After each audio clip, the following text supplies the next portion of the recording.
We accept the reality of the world with which we're presented. It's as simple as that. We no longer live in a world of nations and ideologies, Mr. Beale. The world is a business, Mr. Beale. Go on without me. Just go. A good soldier never leaves a man behind.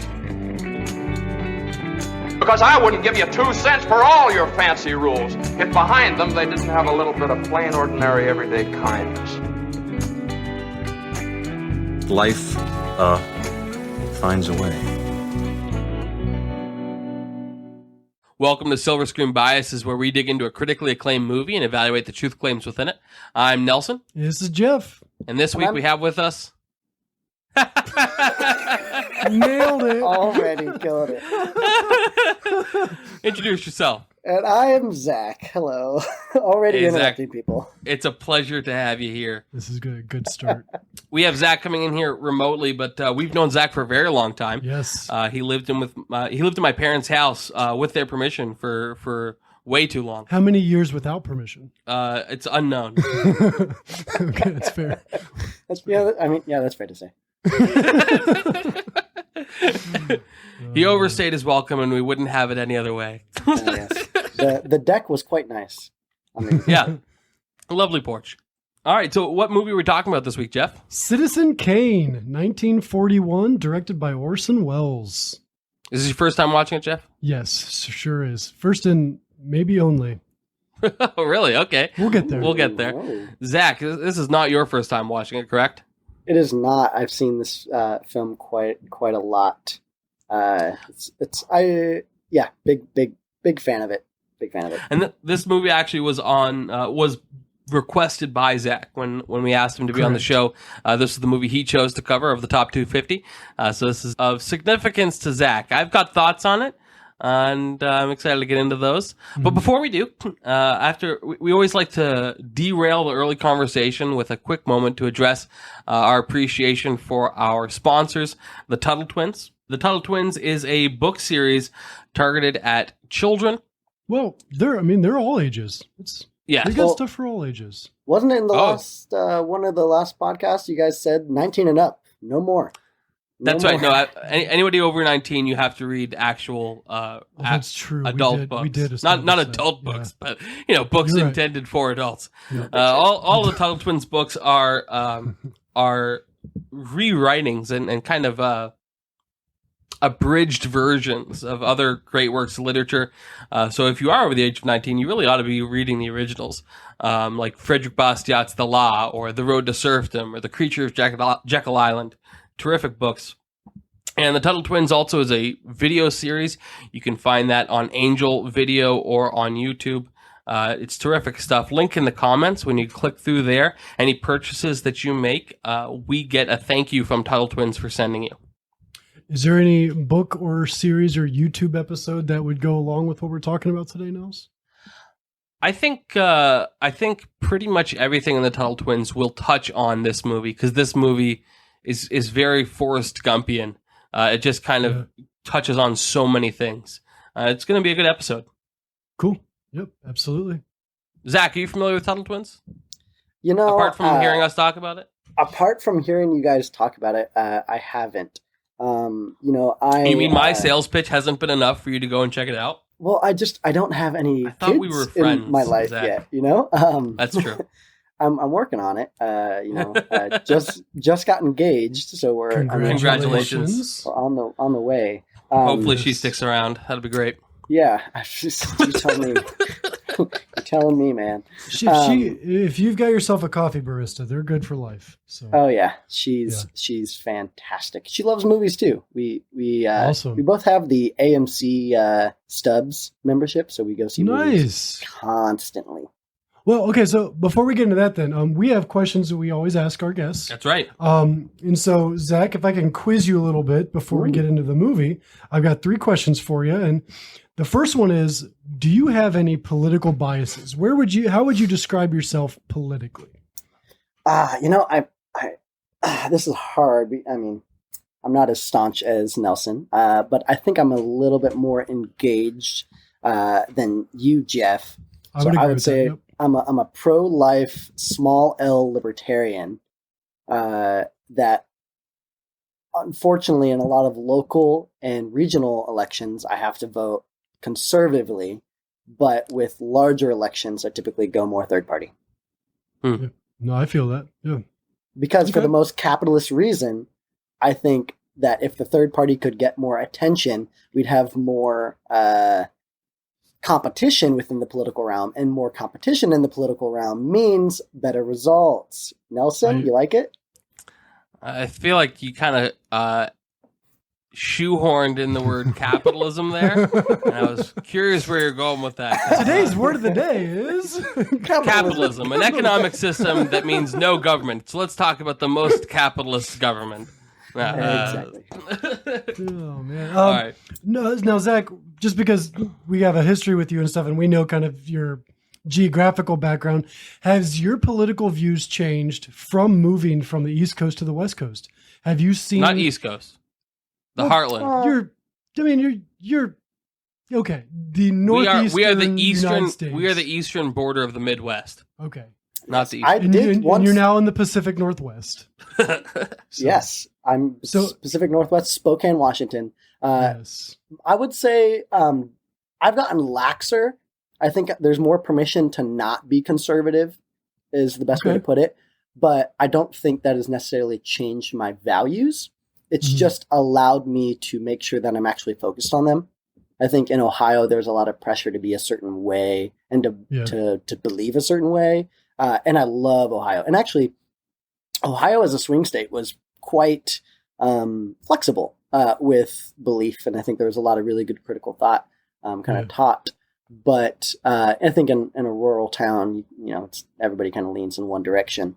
But my dad is a pretty hard liberal. And I have a difficult relationship with him. So he's the kind of liberal that, like, you look on his Facebook, and in the past 3 days, he's posted or reposted 50 political cartoons, and they're just like nasty, mean, just dumb cartoons that actually don't prove anything. But then he's like, you need to believe truth. And then he just posts all these like fake cartoons that. Yeah. And conservatives never do that. But it's funny. It's like, it's on both ends. And so it's like, I have family that are highly conservative that do that. But actually it's like my dad, who's a significant liberal, really, really, really pushes. It's just mean about it. Can we just be nice to each? That's my political affiliation. The nice political party. Let's just all be nice to each other. I'll vote for you. All right. Second question. What's your religious bias? I am a Jesus-loving Christian. I actually work at a church out here in Spokane Valley, and I'm a hospitality director. Actually, what is that? I know he works with the hospitals. And so I oversee like a lot of our hospitality teams at my church. It's a big church, it's a very big church job. So how does your church define hospitality? Because when I hear that, I think like hotels. Okay, yeah, that's fair. I work with volunteer teams to create a welcoming and loving environment so that guests and newcomers would feel really welcome, and there would be no obstacles for them to experience the gospel. So you're the director of seeker sensitivity. Essentially, yeah. There's I would like to think there's a little bit more to it, but yeah. And the cool thing with your position is you're plugged in with like every aspect of your church then, because you've got to be able to take a newcomer and go, is there a place where you'd like to be a part of it? And you plug them in there. Like, so you're kind of like, you've got the pulse on all the different areas of ministry. Would you agree with that? Yeah. I mean, at my core, I am a connector of people. I love getting people connected to other people and maybe even myself, and maybe serving on one of my ministry teams. But it's just incredible to see people come alive and find their passion, especially within the church. I think that is when we are at our best, is when people can find not just places to be and exist because they're checking off a box, but somewhere where they really want to be, and somewhere they're excited and passionate to be about. Awesome. Any other comments about your religious perspective? Or I have one more question about your position. Okay. Within your church. How often do you have issues where people are approached as newcomers, but because of the size of your church, they're actually somebody that's been a congregant for a while and just wasn't recognized? Well, I train against that, you know. Okay. So we're constantly telling volunteers, like, never ask anybody if they're new here. You never ask that question. Oh. Smart. You always ask them, how long have you been coming? And that gives you an idea, because if they're new to you, that's a fair question to ask. You know, if you talk to somebody, hey, how long have you been coming? Oh, I've been coming for 4 years. Wonderful. What's your favorite part of the church? Or are you plugged in yet? Are you in a small group? Like, what's going on? Are you just sitting in the back row and being a lazy piece of crap? You know, like, where are you at? But if they're a new person, they're like, actually, this is like our first time. And it actually creates a little bit more of an invitation. It makes them belong more than just asking, are you new here? Because that feels like a Mean Girls quote. Are you new here? It can be alienating if you're new. Mean Girls. I don't think Girls, so. I do not believe it's the top 250. I don't think there's any Lindsay Lohan movie in the top 250. A tragedy, really. The underdog story, yeah. Okay, last question for you, Zach. What is, if you can narrow it down to one, that would be preferable. But if you could if not, what are your top movies? But what's your favorite movie of all time? If not, if you can't answer that, give us kind of a range or a ranking of some of your tops. I know it's a hard question being a movie podcast. So to give this context, man, I see a lot of movies because me and my girlfriend, we have the AMC stubs. So we get 3 movies a week for $20 a month, essentially. And so we're at the theater all the time. And then before that, when I was in college, I actually had a Movie Pass when it came out, if you guys know what that is. Yes. I remember that. Yeah, $10, and I could go see a movie a day. And me and my college housemates, man, we literally were there almost every day. That year, that Movie Pass was going. I tried to see 100 movies in that year, and I think I was just about to ask 74. Okay, because I remember seeing your Instagram, like every time you'd watch a movie, you'd upload the ticket. You didn't make it to your goal? I never did because Movie Pass freaking shut down. Oh, okay. Yeah. I was on track. I was going to pass it. I was on track to do like 160 out of 100. That's fantastic. Did you ever go watch a movie that you had no desire to watch, but to watch something new, you had to watch a movie that was unattractive to you? Absolutely, yeah. And I think that actually, I really enjoyed that though, because that's when I found some of the greatest surprises. Yeah. Jojo Rabbit with Taika Waititi. So good. One of the best movies. Yeah. Oh my gosh. Taika Waititi is one of my favorite directors. Except for Thor: Love and Thunder. Which I have not seen because it looked so bad. So back to the question, best movie. This is hard because I see it. I thought about this question. I was like, maybe I'll just answer with like a really philosophical one where it's like, my favorite movie is the next movie I see. Yeah. But maybe it's actually true. I'm really excited always about kind of the next movie that's on the horizon. I really enjoy what we're doing right now in cinema. I think there's some that is just crap, but there's some stuff that is really, really, really, really beautiful if you can find it. Sorry, Vin Diesel. Is there a movie that you would say, if you can't pick a specific movie as your top right now? What about like a comfort food movie? Well, okay. Okay. Oh, no, go ahead, Jeff. Your question. Comfort food, or is there a movie that defines the season you're in right now? Like, what's a movie that kind of like this? Or Weddings and a Funeral. That's fair. Man, comfort food movie would probably be Treasure Planet. Actually, I watched that recently. I love that movie. Treasure Planet is amazing. I think I have a really difficult relationship with my parents and my dad, and that movie and like the themes of fatherhood that come out of that, and also like Treasure Island, like it's a beautiful, beautiful original story. Which is there a Tuttle Twins Treasure Island adaptation? Not yet. Not yet. I hope they get one soon. I would. Mostly they go after works of philosophy and liberty-minded stuff rather than great works of literature. Stories. Fair enough. But Treasure Planet is always like a really big comfort to me. But man, I'm a big Nolan guy, big Damien Chazelle guy. Wait, okay, I don't recognize that name. Give me an example. La La Land, Whiplash. He just did Babylon, which Babylon itself.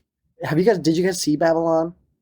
I haven't. So I've heard great things about Whiplash and La La Land. Haven't seen either of those. Whiplash is on the top 250. Yeah, it's incredible. I think La La It's Land incredible. is too. Is it okay? They both should be. They're masterpieces, honestly. Okay.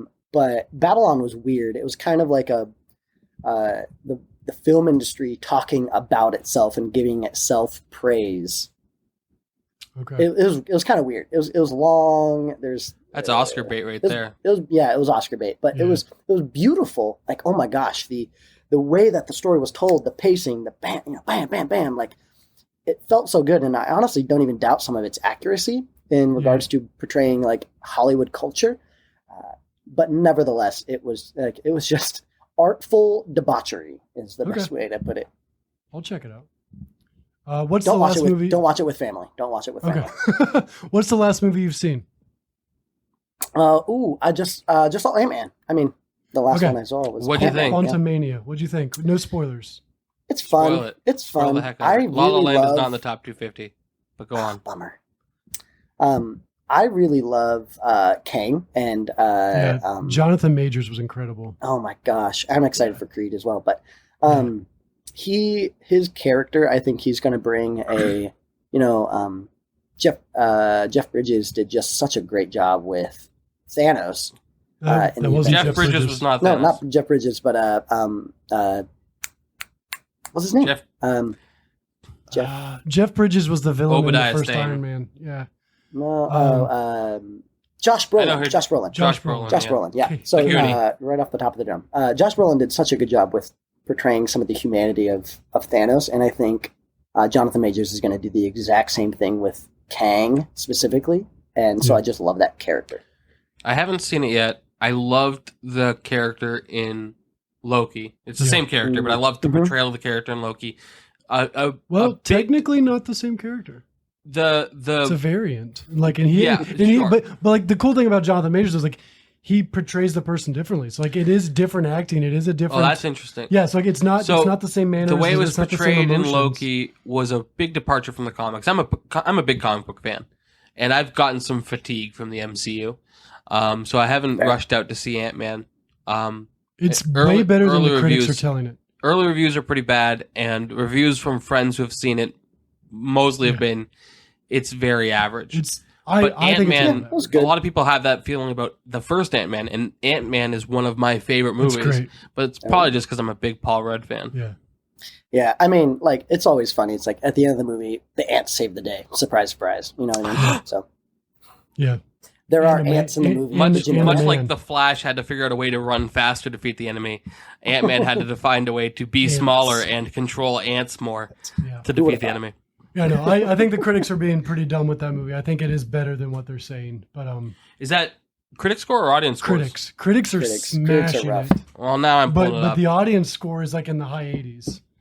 So We're gonna yeah, look this my up. wife and I saw it yesterday, so it was we really enjoyed it. Looking this up in real time. But okay, so as he's looking that up, I'll give you some of the facts about the movie here that we're going to be talking about today. 47% tomato meter from critics, 84 from audience. Yeah. That makes it a good movie, in my opinion. Yeah, no, Critics are terrible at judging movies. enjoyed it very much. Okay, all right, Citizen Kane, the reason we're all here. Oh, is it? I think so. What did I watch? 1941. This movie was released. It's an hour and 59 minutes long. Directed by Orson Welles. Which, when I first started watching the movie, I got Orson Welles and George Orwell mixed up. Of course. And I was like, "Oh, this is the same guy that did 1984." I immediately corrected myself, but He was like 25 when he did this. like it's like I recognized the name, but I couldn't remember where. And then so now he's specifically director and actor. This movie is rated PG. The notable cast is Orson Welles. He's the only person in the movie a name that I recognized or that I saw was in any prolific movies. Correct me if I'm wrong. Who was he in the movie? He played Kane. Oh, did he? Yeah, See, I'm not great with like silver screen. he played Not silver Kane. screen. Silver Age Hollywood. And so I didn't recognize anybody in this movie. He did a terrific job. Yeah, no, he was. A lot of the best supporting part in the actors movie. were pretty, but Rough. that was incredible. It's It's currently, as of today, when we record, it's currently stands at number 95 in the top 250. And it's 8.3 out of 10 with the user ratings on IMDb. And last but not least, it's 99% tomato meter That's incredible. and 90% audience. Now, Zach, I know that you're a big fan of this movie, and you've been a long-time listener of the show. Is this your favorite movie that we've done an episode on so far? Ooh, good question. Thank you. I've been practicing. Man, the Studio Ghibli stuff is good. I think the Spirited Away one, I was like, man, I really want to watch Spirited Away again. I would say, yeah, this is probably, if once this comes out, this will be my favorite. Awesome. I did enjoy The Prestige. I will say, The Prestige was an incredible movie. I'm curious. I might end up cutting this question out entirely. Have any of the movies that we've covered? Did you watch them for the first time to watch them before the episode, or have you seen all of these already? So the first one, Psycho, that was one that eluded me, and so when you guys did it, I was like, you know what? I should have seen Psycho by now. And so I watched it after you did the podcast for the first time. Yeah. Did you listen to the episode first, then watched it? I did, Psycho. but had you already been spoiled on the ending for that, or did we spoil it for you in the episode? no, I mean, what is that? Like It's from an the old 60s? movie. You know Yeah, what but I mean? Jeff Like, didn't know the ending. no way. Oh, It's wow. You- 1960, and all I knew was the shower scene, just because it's that iconic moment with the reek. Yeah, I had no clue how it ended, or like even who I had no idea the ending of the deranged. Several of these movies, Man. it's the first time I had ever seen them. Yeah. And this one included. Citizen Kane, first time I've ever seen it. It's one of those movies that, like you with Psycho, it's like, I should have seen this by now, right? Why have I not seen this? Everybody tells me it's so good. I think for me, there was a little bit of, how do I want to word this? Because of how many people had told me it was such a good movie, I had very high expectations going in. For me, I think it met those expectations. Because those expectations were tempered with the fact that it came out in 1941. Citizen Kane. Yeah. Okay, gotcha. And cinema's changed a lot since 1941. So I had some tempered expectations with that. But as you hinted earlier, Jeff, you weren't as impressed as me. You're right. I was not. I didn't hate it. But there was, from on a strictly entertainment value, yeah. it's dry. Like I can't tell you any specific moments that I was like, Trying oh, to this breathe that part bourbon. I don't like, but like it didn't have me gripped. Like and this is not just a hoax. Like I'm not doing this on purpose, but like even a movie like Clockwork Orange, like I didn't like that movie, but there were moments that kept me enticed. Yeah. This movie, I'm just like, I'm following the storyline, but I'm bored. I don't hate it. I'm just bored. This is a movie that I think is better after the first watch. Okay, and I will watch it again. I'll take your word on it. Yeah, because I mean, you sit through the first couple minutes and it's just like I was talking about Xanadu and all these things, and I'm like, I had to look what that the up. I had to hell? look up what Xanadu Yeah. was. It's Yeah, a I don't movie know with what- Olivia Newton-John. That was made decades later. No, wrong Xanadu. This is the origin story of Xanadu. No, The roller skating lady. I looked it Yeah. up. Xanadu was Xanadu is kind of like one of several English pronunciations for the seat of the Mongolian Empire. Oh. It's spelled differently now, but Xanadu was how they used to spell it in Okay. English. It was established by the grandson of Genghis Khan. Well, that's probably why they mentioned the Kubla Khan. Kublai Khan, which was his name. Khan. Kublai Khan, yeah. you No, I had to look that up because I was very curious. I'd never heard, I've heard Xanadu, but I was like, surely this is something then if they're referencing it. So. Yeah. Yeah, I mean, on your next couple views of the movie, Yeah. you're really going to be inspecting the character of Kane Yeah. so intently, because you start realizing, okay, here's this guy that now at the end of his life has nothing to really live for and just dies with all this treasure. But it's like, man, like you you see the things that built him up to it, right? Sure. And you start looking at every single interaction with every, like, and that's what I love about this movie is every single conversation that is in this movie forms Kane's character to some extent, or displays some aspect of his character on a deeper way. It's just so good. Yeah, not a lot of the conversation in this movie felt like filler, which Right. It was all intentional. Yeah. It was, the dialogue was very intentional, and I appreciated that. Yeah. Most of the notes that I took down were quotes that were like, I think there's some very powerful quotes in this movie that may even trump some of the dialogue we've had so far on this podcast. There's some lines that have jumped out to me. I'm just like, man, that's heavy. But before we get into, I got one more question. Oh, yeah. What was the budget, Nelson? Yeah. What's the budget of this film? The budget for this movie 1941 was $839,000. That's which for its time was an extravagant budget for a movie. In modern real dollars, that's 17 million, which by modern standards is a very inexpensive movie. It was filmed over the course of just a handful of months. In 1941, I have something really interesting about when it was filmed. Okay, so in the movie, there's a handful of moments in the movie, especially up front, where like you see that newsreel about Kane's life that I expected we were going to revisit and they were going to pay off throughout the movie. And in my opinion, really didn't. You know, like references to him being a communist or a fascist or visiting world leaders abroad. So he comes back from Europe and says, yeah, I met with world leaders in France, England, Germany, and Italy. There will not be a war. So this movie comes out in 1941. It came out in like September of 1941. And Pearl Harbor happened in December of 1941. Wow. Right? So, like, when they made this movie, when they were filming the movie, war was already happening in Europe. So there was already the audience is seeing this and saying, oh, Kane gets it wrong. But they had no idea how wrong Orson Welles, in prepping the script, got this wrong. Yeah. Well, I think that might have been intentional.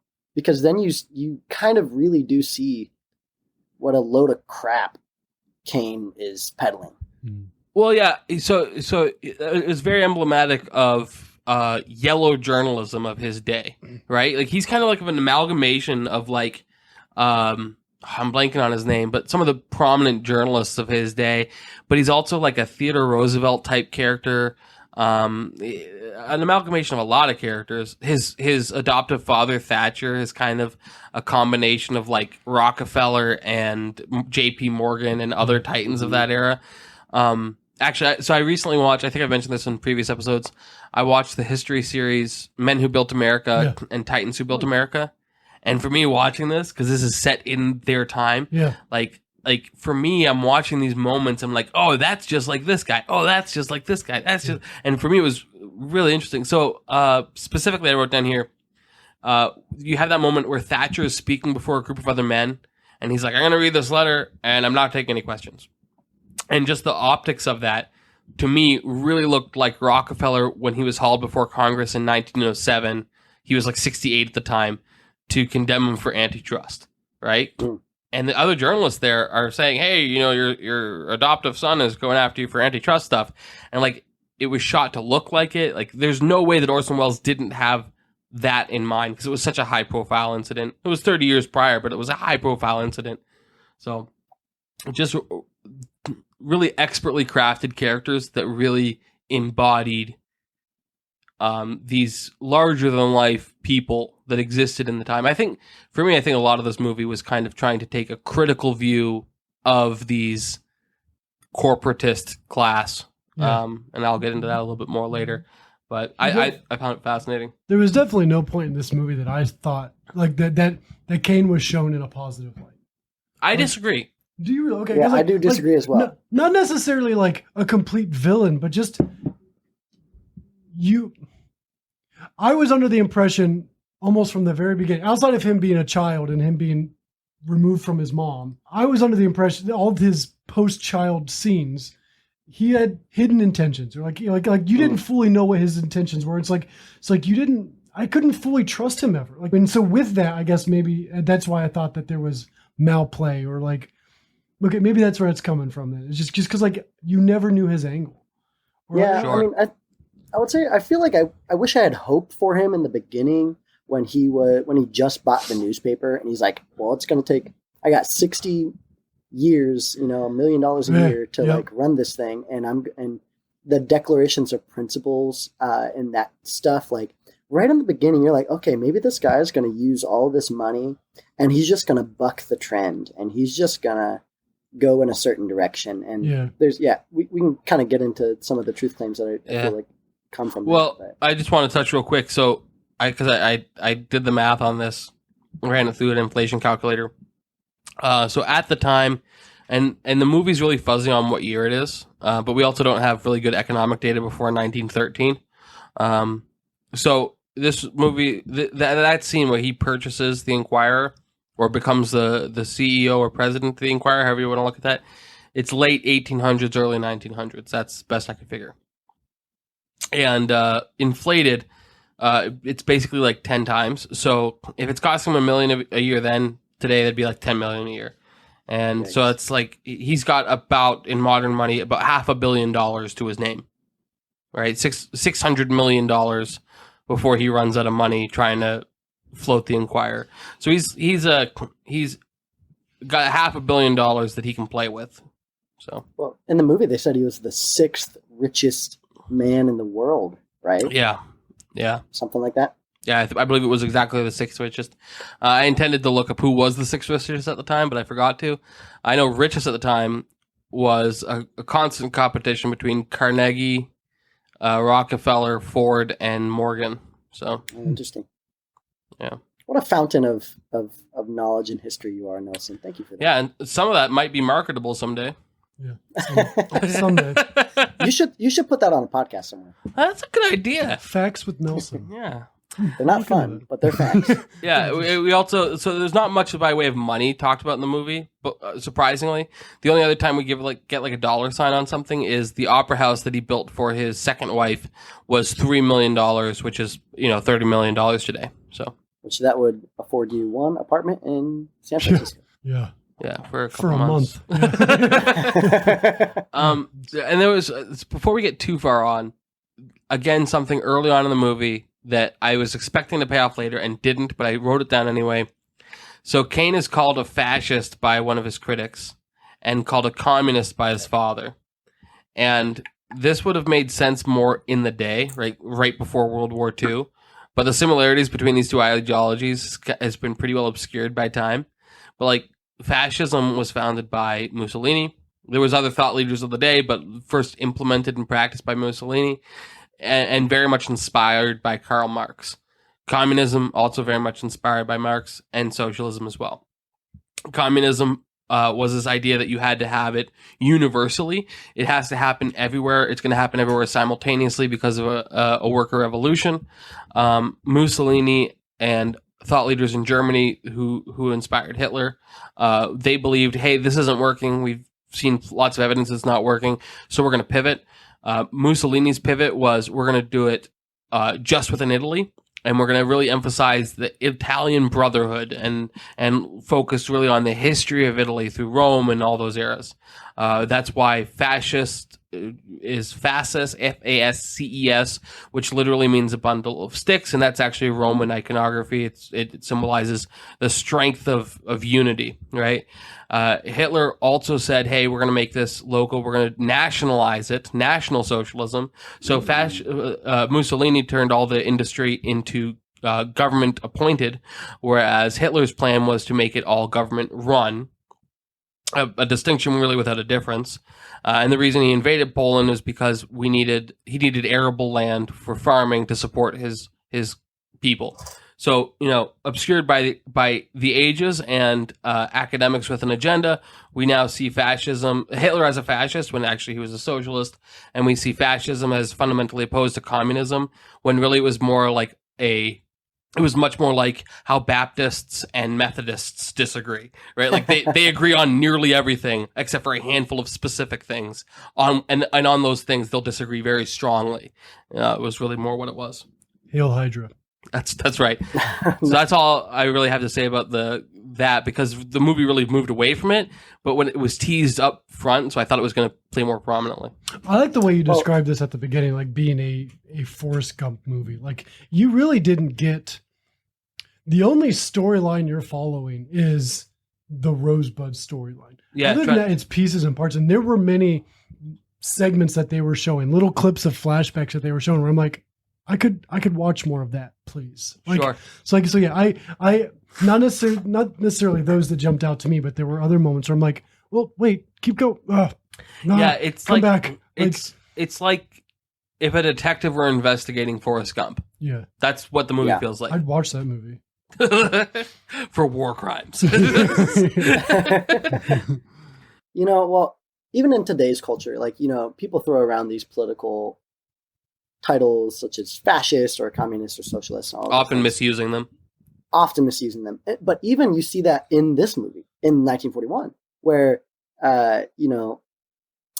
Kane looks at Leland, they're disagreeing about something. And when I think Kane buys the Chronicle guys, and from there, Leland's like, oh, but are they like, what are they actually, Right. And they're just having a playful discussion, and I think Kane was like, "You fascist," and it's like, no, he called him an anarchist.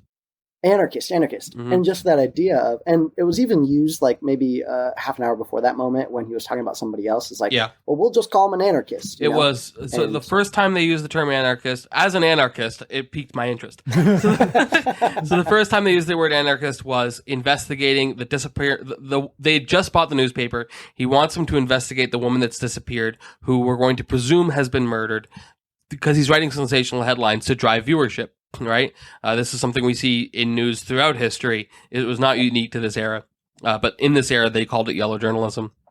And he tells the manager, send a journalist, tell the journalist to say that he's a detective. If the guy asks for a badge, loudly accuse him of being an anarchist. Right.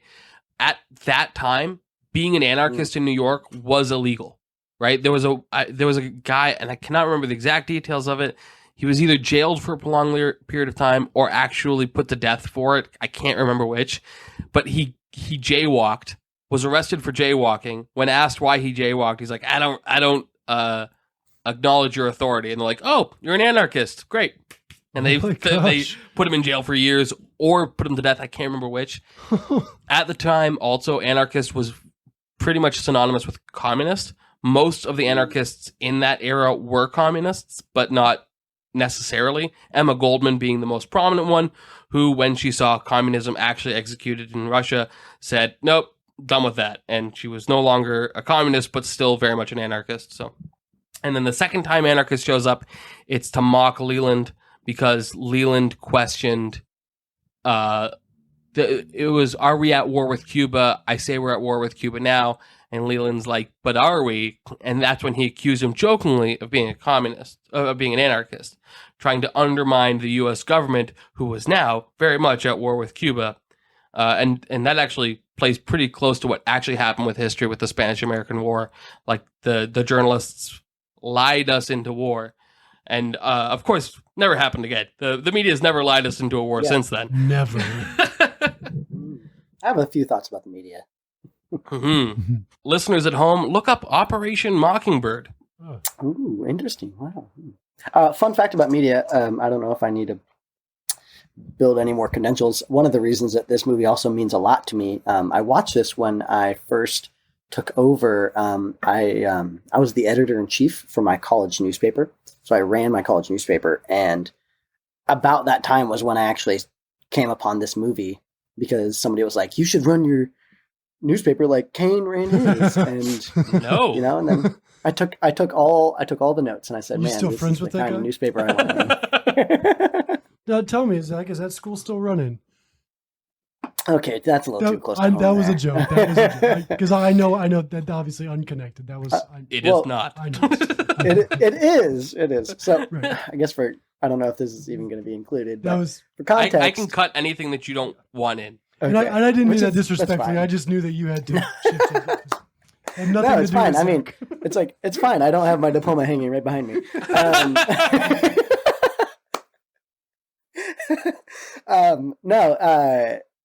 Which, man, that's just so funny because I even wrote an article. So I was the editor in chief right when the school was being shut down, and Do you want to say what school? Oh yeah. So I was at Moody Bible Institute. Moody Bible Institute had a branch campus in Spokane, Washington, when they're mainly based out of Chicago. That's where the big Chicago stuff was. Well, it turns out that Chicago was hurting, so they, kind of tightened up their butthole and they cut off everything. I believe you meant to say outside of budget, Chicago. not butthole. They Yeah, tightened their budget. that's what I meant. They clinched. They So- clenched their budget. Yeah, they cut off all of the artillery campuses and etc. And so Auxiliary campuses. All right. Anyway, so Spokane. I came to Moody Bible Institute, Spokane. But what's kind of funny about this conversation is I wrote as the editor in chief of the newspaper the front page article of our first of the year that the school was shut down. So the first newspaper of the year, I wrote an article and it said something. It was the title was like, "Is Moody Spokane drowning or failing?" or something like that. And the first line was, "No, it is not." And then 3 months, maybe 2 months later in November, we all get an email. "Hey, your school is going to get shut down in 6 months." It was such a poor decision, That's a but bummer. I don't know if that has anything to do with anything, but I Totally ran the paper. unrelated. Yeah. There's one of the quotes that jumped out to me in this movie while we're on this topic, because it definitely is if the headline is big enough, it makes the news big enough. That's right. And like that, I literally paused the movie and I was like,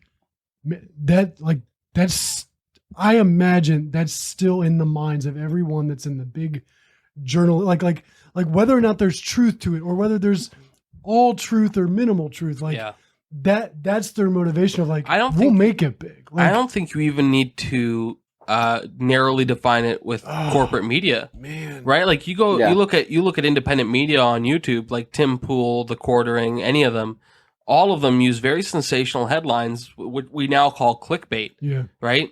And they're creating news by making the headline big enough, right? Yeah. And of course, Orson Welles is saying this very literally because they were talking about the literal font size of the headline, right? But it's sensationalism.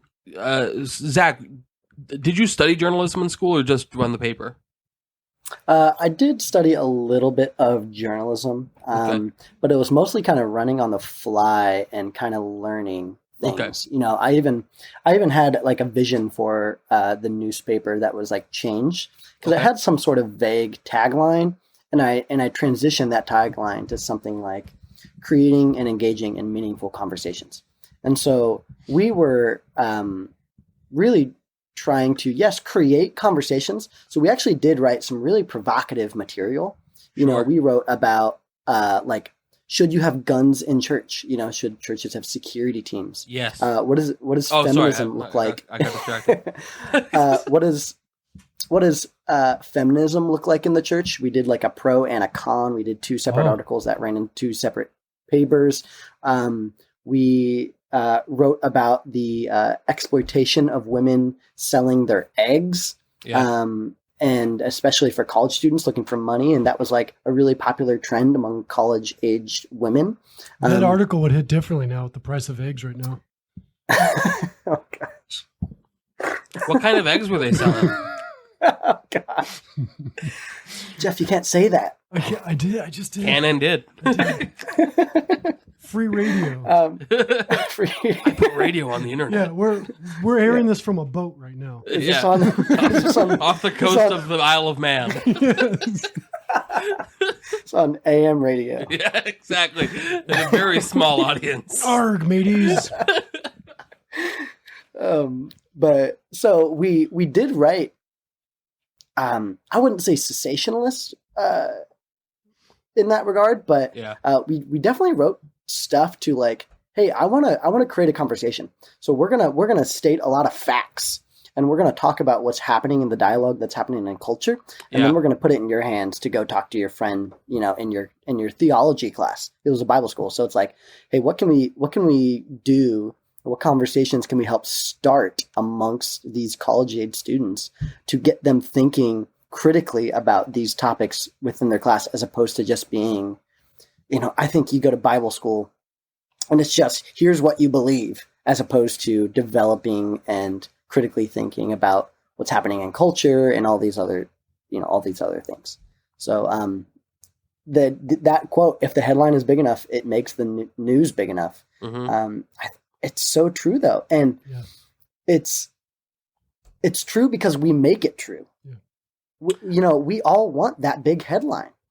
If you see a big headline, you read it, period. You can't avoid it. I agree with that. So that's a true statement. I don't know if it's that we want it as much as we can't help ourselves. Yes. The reason, largely, I asked, and I'm glad you went into your own experience, because I hadn't even considered that. I obviously should have.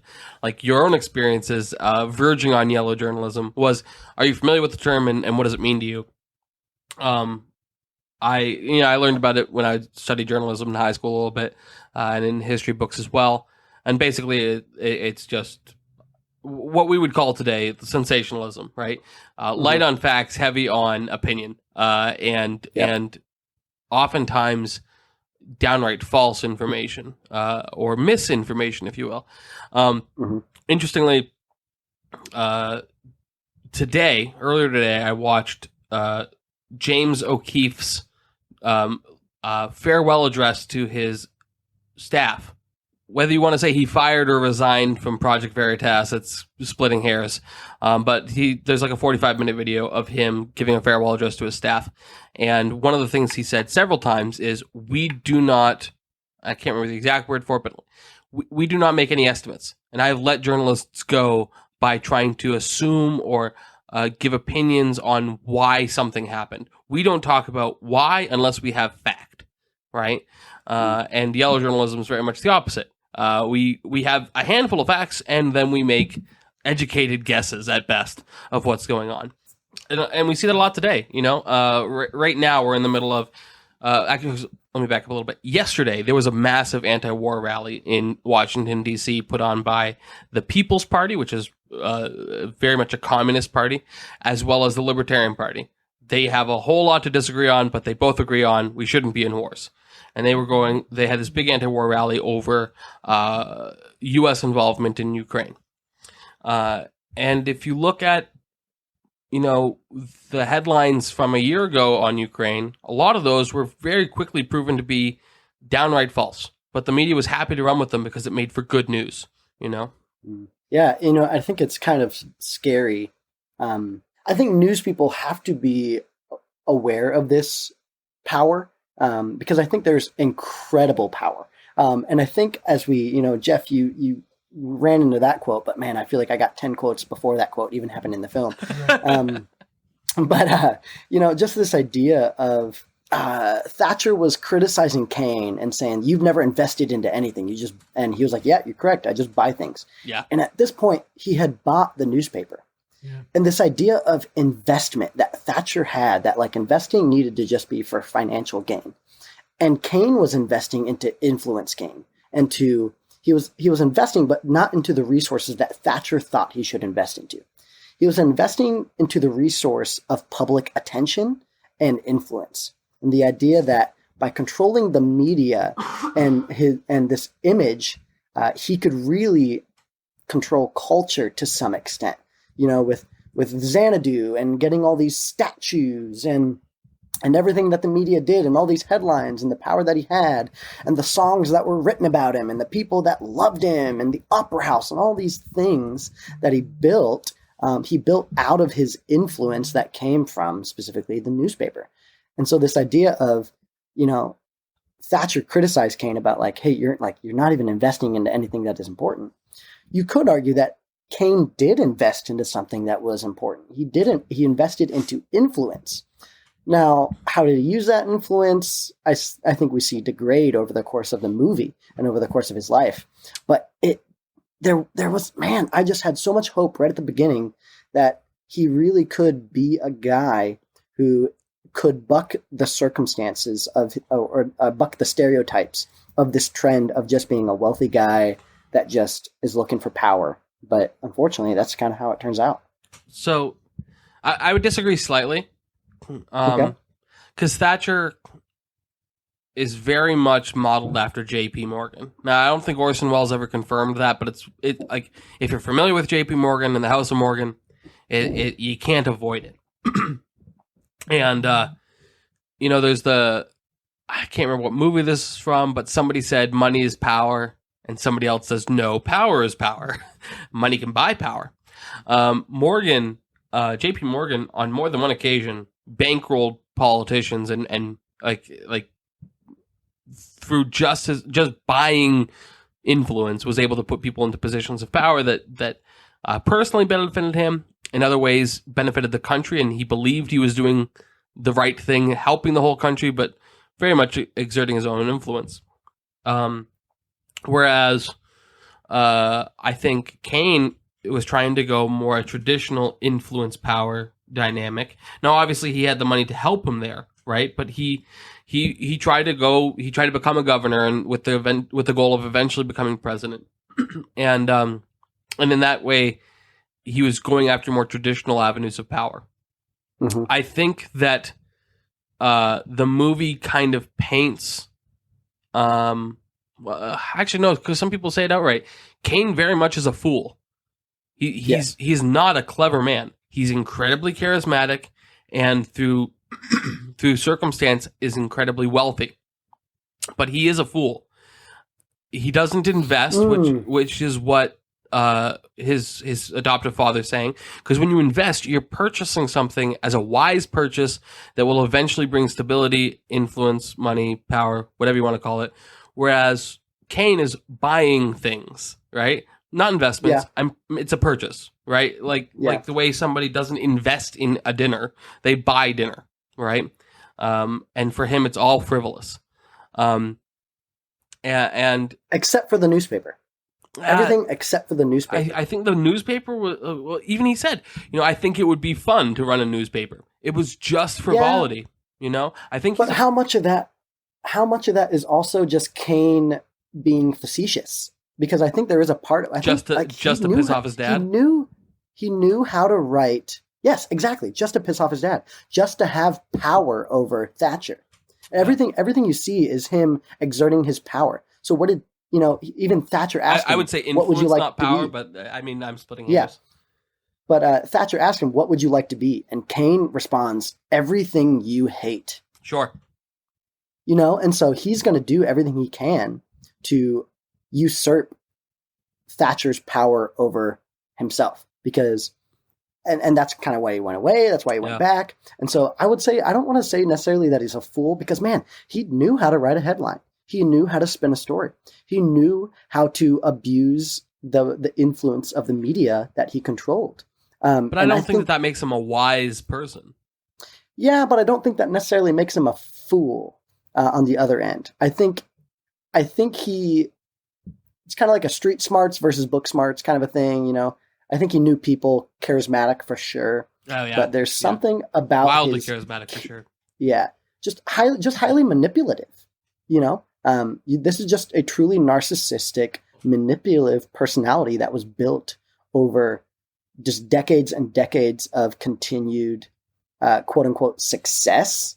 And I think at the end, I have I don't want to get to it quite yet, but I would love to even ask you guys questions of like, what do you guys think actually corrupted Kane, and was it his fault? But that does lead me to a question that, if I may, I know you guys are the leaders of this podcast here, but I do have one specific question that I would love to ask from the very, very, very, very beginning of the movie. Lay it on us. Was Kane's mother's... What was Rosebud? I'm sorry. Go ahead. Was Kane's mother's actions justified? Kane's mother gave Kane up to Thatcher because she did not want Thatcher to be under the abusive power of her husband at that time. Kane's original father says that he was abusive, And she didn't want him to live in poverty. And they had all this money now that they came into from the sale of the land that they had had. And so they had this land, they sold it, and then Cain essentially says, I need somebody else to take this child to give him a better life so that he is not raised in poverty and he's not raised under this abuse. So the mother wants to save her son from this lifestyle, but at what cost? So were Cain's mother's actions justified by giving Cain up to Thatcher? I may be misremembering, but I believe it also involved resolving some debts. Partially. Now they came into a ton of money. So they came into all of this money, and they could have easily resolved the tiny little bit of debt. And so maybe that was the mother misunderstanding what they had actually come into, or what. Perhaps. But they left then Cain all the money. So they settled their debt, but then she leaves everything to Cain, enough to make him the 6th richest man in the world. So this isn't unsubstantial. But he would have had that money. And she chooses to leave it to him. He would have had that money either way, right? Whether he went with Thatcher or stayed in that house, right? Unless their parents. My understanding was their parents would have used it. All of his wealth came from being adopted by Thatcher, but I may have misunderstood. Okay. Yes, his wealth didn't come from. If you look it up, because that was something that was very confusing to me as well when I first watched it. You do have to look it up, and I believe it's something like there was like an oil reserve or an oil rig. Please correct me if I'm wrong. I know I'm wrong, but just because of the language of the 1940s, I think we kind of just missed it very quickly as they mentioned it, and it's something that I think in 1940 would have been very on the minds of how they came into this money. Mm-hmm. But it was I believe it was the sale of some of their land that contained access to oil or something like that. So I asked ChatGPT, which is a pretty just a phenomenal research tool. I can't recommend He's it our enough. third co-host. Yeah. I asked, where did Kane get his money in Citizen Kane? In the movie Citizen Kane, Charles Foster Kane inherited a large fortune from his family, who made their wealth in the gold mining industry in Colorado. As a young man, Kane was left a sizable trust fund by his parents when they died in a car accident. This inheritance provided him with financial means to become a powerful media magnate and pursue his various business and personal interests. So, yeah, you're right. It had nothing to do with Thatcher. I think the goal was Thatcher would take him under his wing and teach him how to manage his resources well. So it was his resources either way. Yeah. It was just setting him up for what they thought at the time was a successful opportunity. Yeah. And he even said himself, I always gagged on that silver spoon. If I hadn't been really rich, I would have been a really great man. So to answer your line, a line I disagree with, because again, I think he's a fool. I think he way overestimates his own ability. But to answer your question, let's presume, as I like to when I look at a moral question that's not necessarily a religious question, I try to say, let's presume a world where there is no legal structure, right? What would happen in a free market? We'd still see adoption. We'd still see people selling themselves, excuse me, to resolve debts, like not chattel slavery, but traditional forms of slavery where they have a contract to resolve a debt and they work for free effectively. We'd still see that. Adoption would happen where people would, abortion would actually be reduced because people could sell their children, and rather than abort the child because you're poor, you have the child and sell it to somebody who's wealthy. So I don't think the question of is it right or wrong is really correct. I think the correct question is, was it wise for her to do this? I think given their circumstances, given the relationship that he had with his father, given the stoicism of the mother, she doesn't seem to have much of a maternal instinct, given that she knew, I think, based on what we just learned, I think she expected that he'd have quite an inheritance, and Thatcher already has money and knows how to manage money. I think what she did was very wise, and I think she did the best thing by her son that she could. Would I do that with any of my kids? I don't think so. But that doesn't mean that what she did was necessarily wrong. I think it was a very shrewd, calculated decision that showed, and actually for that time too, not terribly uncommon. But there was no point in her decision though. Again, whether she was right or wrong, like she had nothing to gain either way. Like she didn't make that decision for her benefit. Like you didn't. It's like there was a very genuine and authentic care about what she was trying to do, whether it was the right decision or not. Her intentions were pure. Like because she didn't become the sixth richest person in the world. She was strictly thinking of Kane first and foremost, whether she was right or wrong. Yeah, her intentions were pure. Yeah, and I think if I have any biases, it's this idea. I mean, this family is very valuable to me because I grew up without it, which is why Nelson, your parents took me in, is because I was scruffy looking, 17, 18, and I didn't have anywhere to live, and I didn't feel like my family kind of just didn't want me. Or it wasn't wise for me to stay with my family. So that's why Nelson's family actually ended up taking me in. And so when I think about this idea of a mother giving up her son, I look at the life of Kane and I look at of who he became. And I just wonder, with his most treasured thought, or at least the thought at the very end of his life being Rosebud, which, is it okay if we spoil it? Should we spoil it? Should we not spoil it? We spoil movies. Spoil away. So Rosebud is the name of the toboggan or the sled that he had when he was a kid. Are you serious? I didn't watch the last 10 seconds of the movie. And so from the memory that so theoretically, the memory that he's cherishing the most at the very end of his life is the life that he had before he was given away by his mother. And you just wonder, would he have had, like, what difference of a life he would have had if his mother decided to keep him versus give him away. Now, this being said, Jeff, I know you and your wife are on a beautiful adoption story, and have just, I hope you get to tell it one day because it really is so beautiful. And I love adoption. I see myself adopting. I feel like I was adopted myself. So at some point, yes, adoption belongs. There are parents that should not be parents. And there are wise decisions that parents can even make that can be very difficult to make, like this mother giving up her son to Kane. But then you also just wonder at what cost.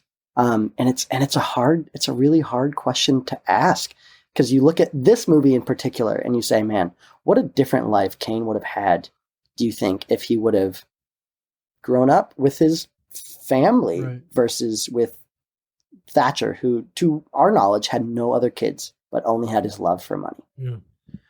A line early on in the movie about Thatcher is, there's no trick to make a lot of money if all you want to do is make a lot of money. Which, not entirely true, but, there's some truth there. I think that Thatcher sincerely did do his best. But you had a kid that... his very first interaction with Thatcher was punching him in the stomach or hitting him with a sled or something like that. This is a kid that's very strong-willed and rebellious. Yeah. In his own experience, forced to leave his family. Not entirely accurate, but he didn't have a choice in the matter. And raised by a man who may not have had the paternal instinct that we all hope our earthly fathers would have. Though very few earthly fathers have. What I saw in Kane was resentment, rebellion, and something that we see a lot, unfortunately, with adopted kids, which is this resentment towards your adopted parent for not being your actual parent. Something that most adopted children go through, and it's just such a heartbreaking and difficult thing to process because they didn't choose the circumstance. Yeah. But from what I saw, I think Thatcher did do his best. The amount of frustration that you see Thatcher having 25 years later after the adoption, when he's trying to coach his son through his finances and says, you should sell this business that's losing you money. It's a bad investment. And his son's like, it'd be fun to run a newspaper. And then just that frustration. Like, I think Thatcher really did want what was best for his son. And then his son immediately immediately on buying the newspaper, immediately spends all of his time targeting his father for antitrust. Yeah, targeting Thatcher. Right? So when Thatcher calls him a communist, like, not entirely just inaccurate from most of the antitrust movement. And I thought Thatcher was a bit of a tragic character in the story. And I want to clarify, like, he's modeled after J.P. Morgan, who I despise. You know, I think you see the story of what Kane was. He looked to be 10, maybe 11 to 12 age, and then you see his family give him up for reasons he doesn't understand. Of course. And now you look at the story of Kane, and you just see a hurt kid. Yeah. You And just he carries see that his whole a life. kid who Wants to be loved. has no idea of what love looks like, because any love that was known was thrown to the side for money, for the resolution of debts, from his perspective at least. And so he's like, well, and now in order to get that love that I seek so desperately, I have to seek after this, which you guys ask me, why does this movie mean so much to me? And it's like, because, man, this I feel like the story almost juxtaposes my own story. As just a human being coming from such a difficult family and having those deep childhood wounds, that it's like, okay, well, now you have these wounds. Now, what are you going to do about it? What actions are you going to take? Because at the end of the day, you can't blame your parents. At the end of the day, you can't necessarily blame your circumstance. Sure. It all comes down to your actions, your thoughts, your movements in life, your decisions that shape who you are, which I think even at the end of this movie, Jerry Thompson, who is the journalist, the guy who is trying to figure out what Rosebud is, he says, I don't think any word can explain a man's life. Yeah. I love that, because that hit me. Because in my life, you know, if you look at like the 10 statistics for at-risk youth, like, how do you define an at-risk person? Well, if they meet these 10, if they make 6 out of these 10 things, they are at risk. Right. If you look at that list, I like my family, I have 10 out of 10. Yeah. For at-risk reasons. So, Perfect score. You know, yeah. And so you look at my family and you look at my life, and it should be, I should just resemble whatever my family was. I should be a drunk. I should be in jail. I should be all of these different things. Yeah. Yet it was the idea that, like, that was the word that was described over my life, but yet not one word. Like, I'm sorry, I'm preaching a bit, but like, there's not one word that can define me. And in the same way, unfortunately, Kane didn't get that.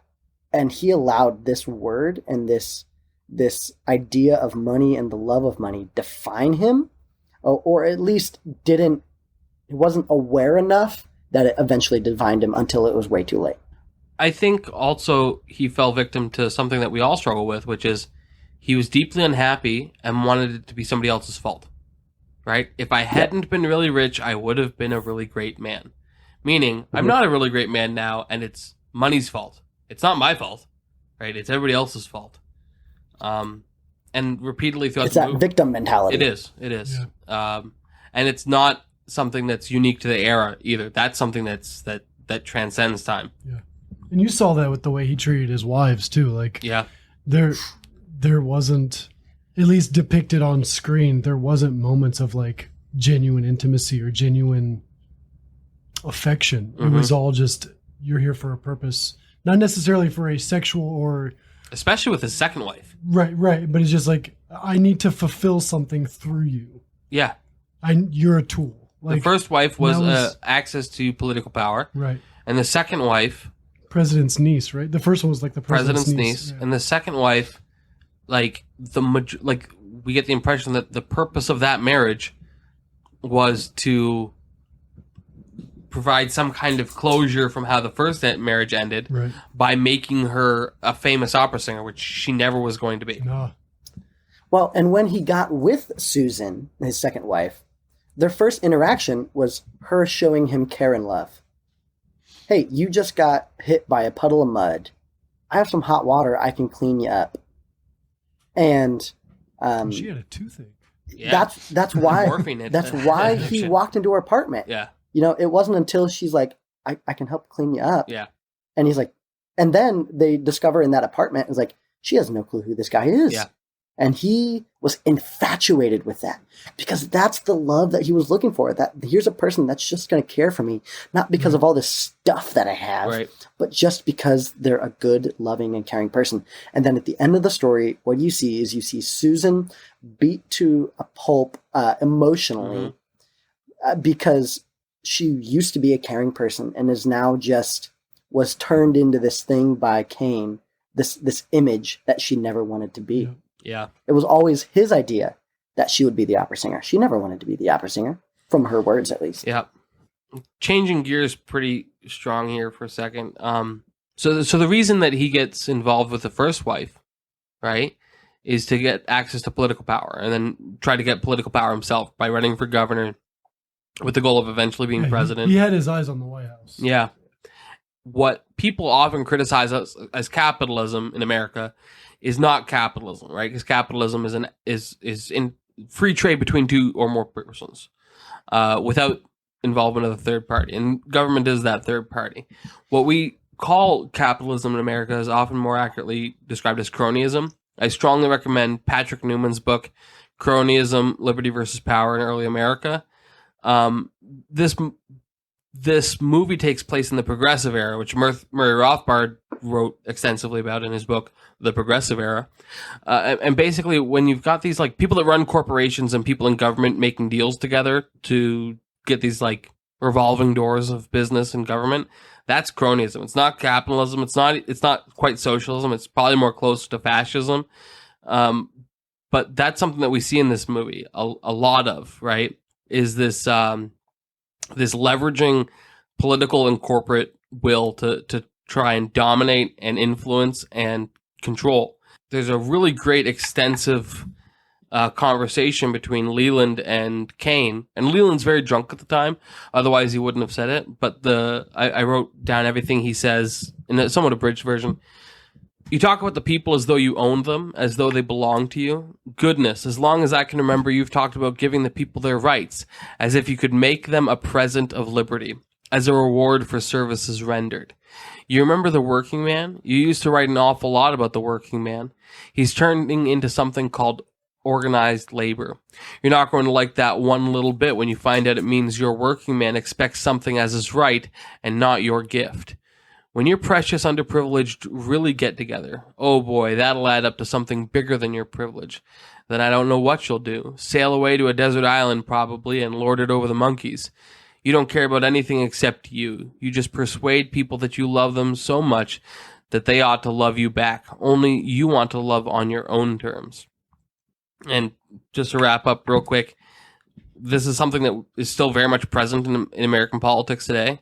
I already touched on it previously, but to circle back on it, U.S. involvement in the war between Russia and Ukraine right now. Recently, Mitch McConnell was asked about it.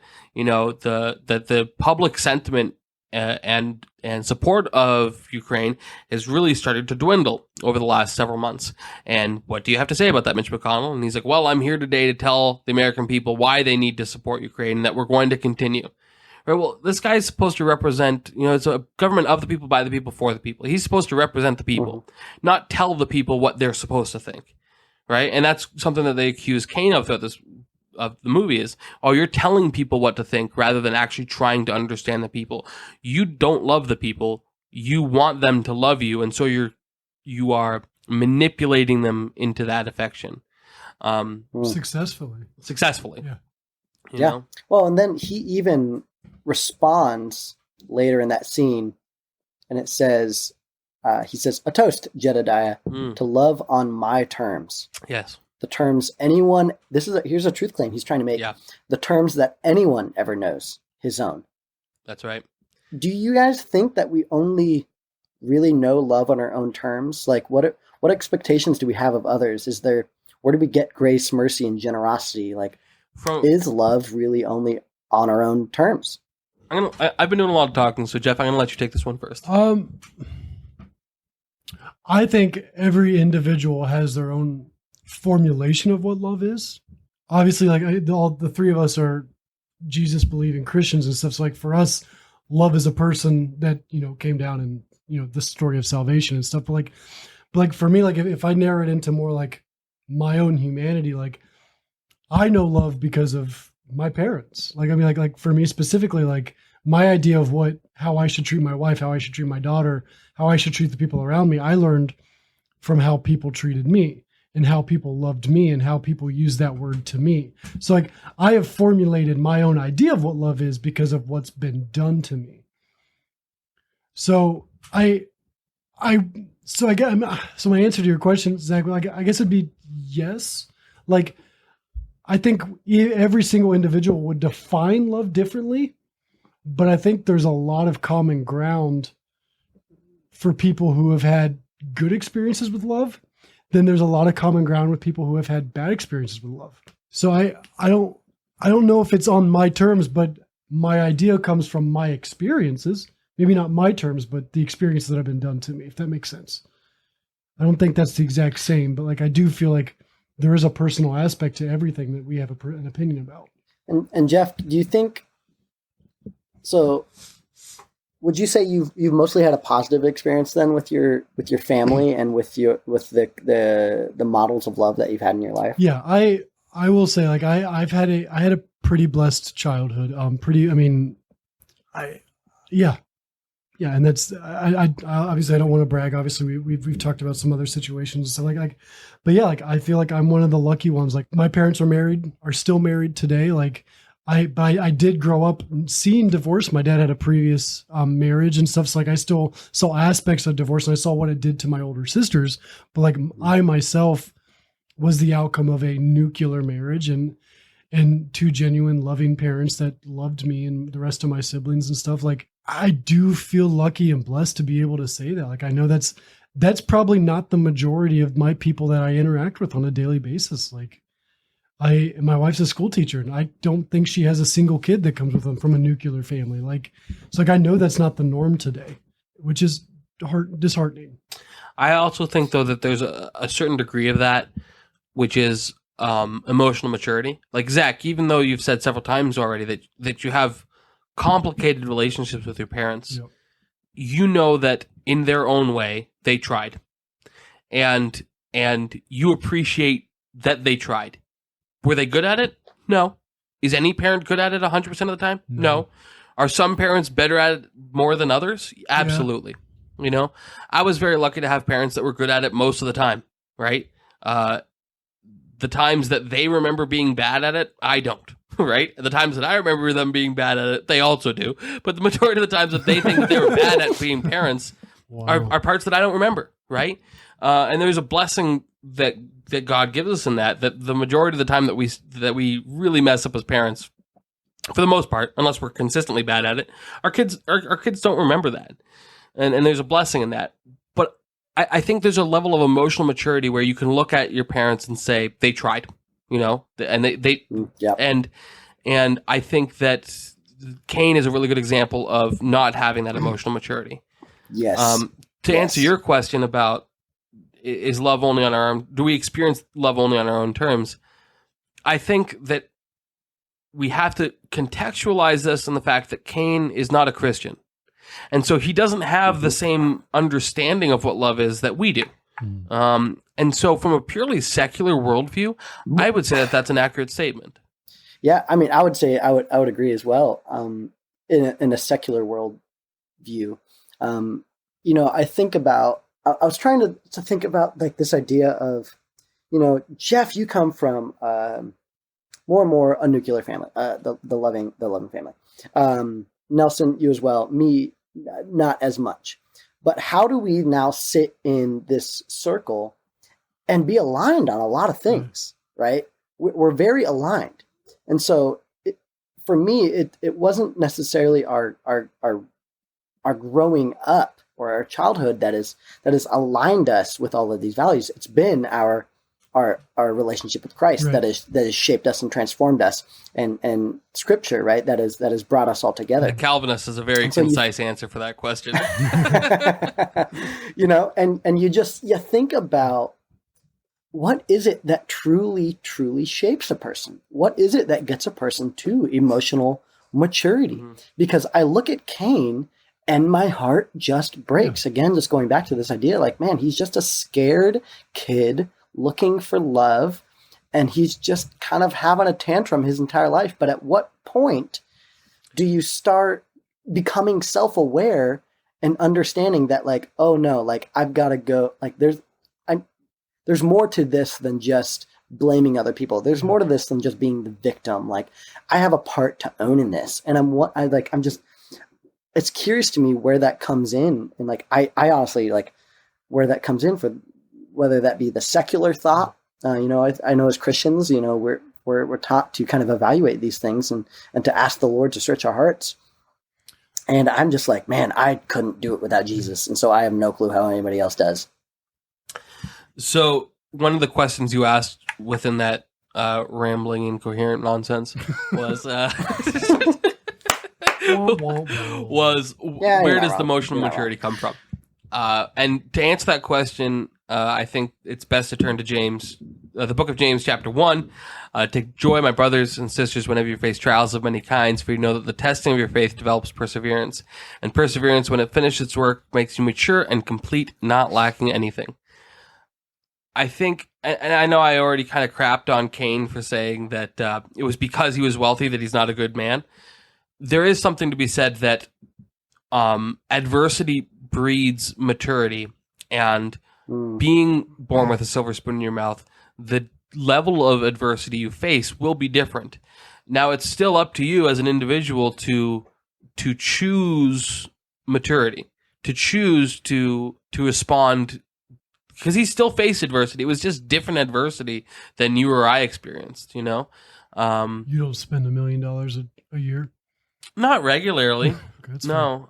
Sorry, 10 million. 10 million. 10 million, Yeah, I mean, I'd have to check my records. I don't think I have. The checkbook.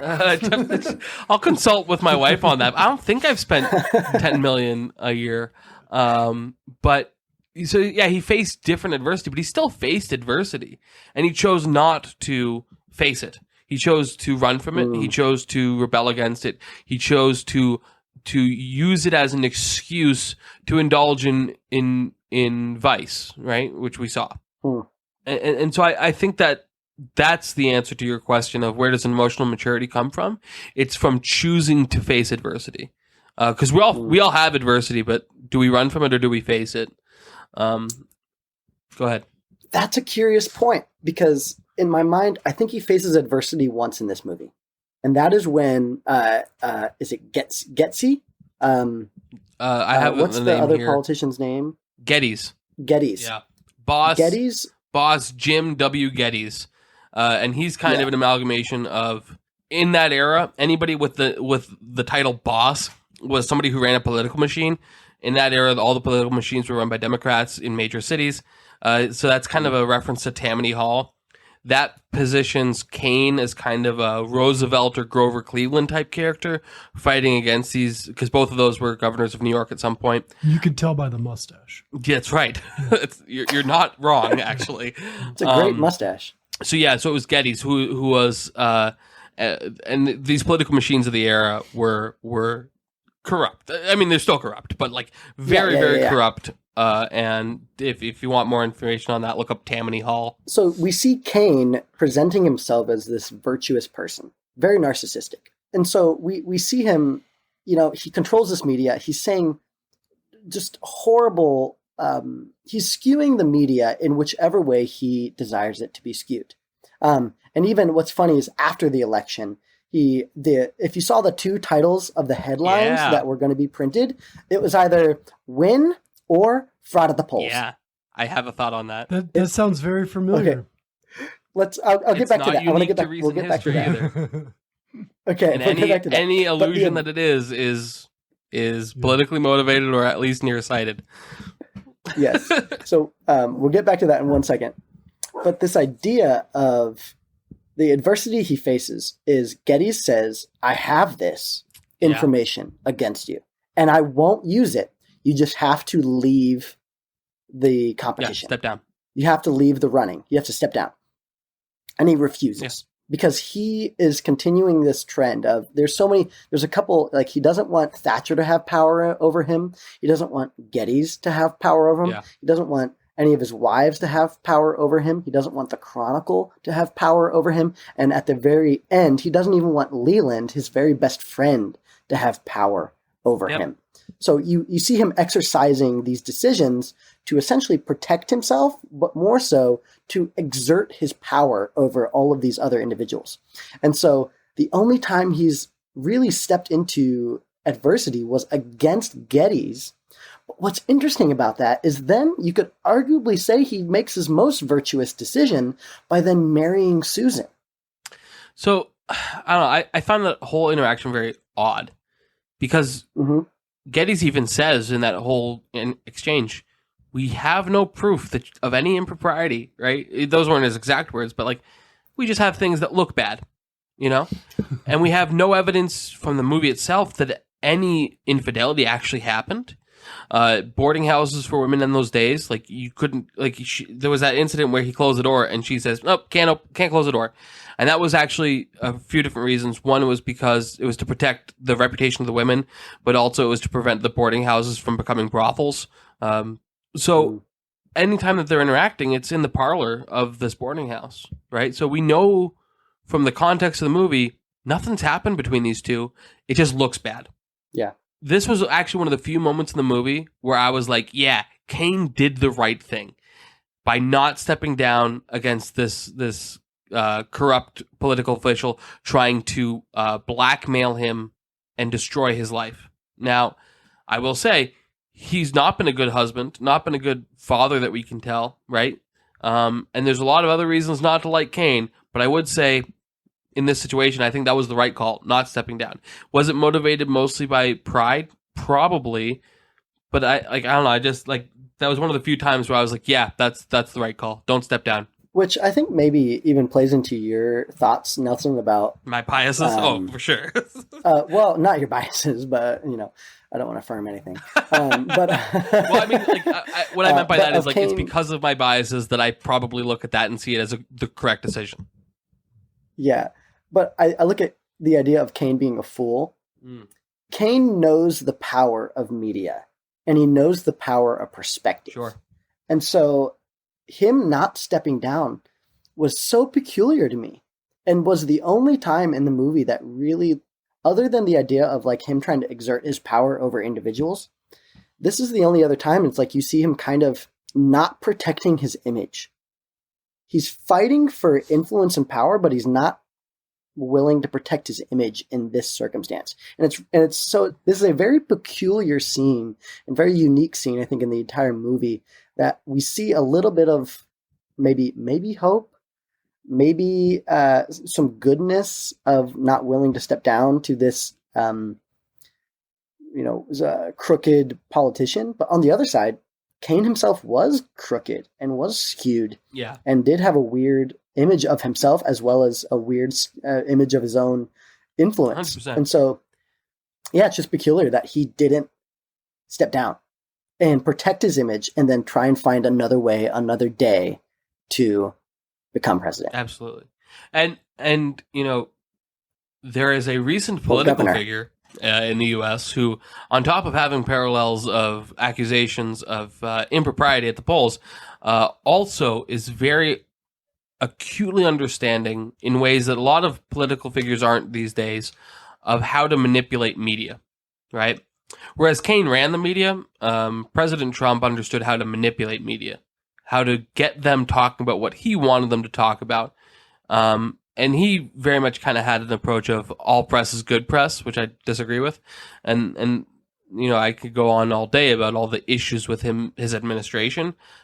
There is no doubt that he understood how to manipulate media and get the conversation focused where he wanted it. So now, because we commented on the fraud at the polls, I do want to say this is an old quote. Okay, often attributed to Benjamin Franklin. There's not a whole lot of evidence for that specifically, and it's been attributed to a lot of different people. But democracy is two wolves and a lamb voting on what to have for lunch. Liberty is a well-armed lamb contesting the vote. Mm.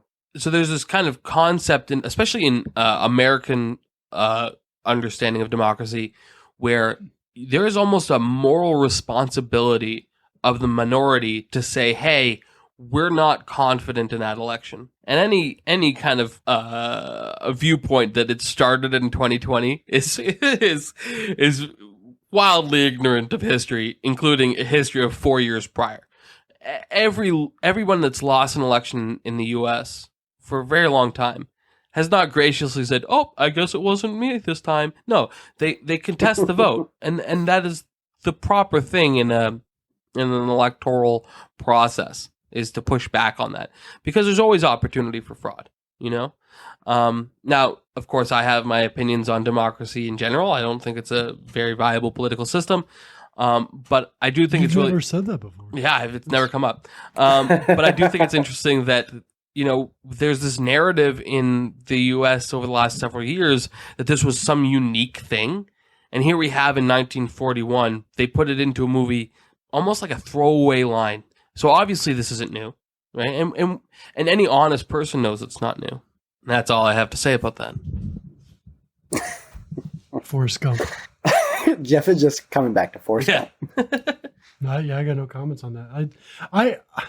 I don't follow modern politics enough. Like, I know I got everything you were talking about, Nelson, and like I followed along. Like, I feel so out of the loop when it comes to like modern politics, just because I guess it's relevant with the movie we're talking about today. Like, I don't know what to trust.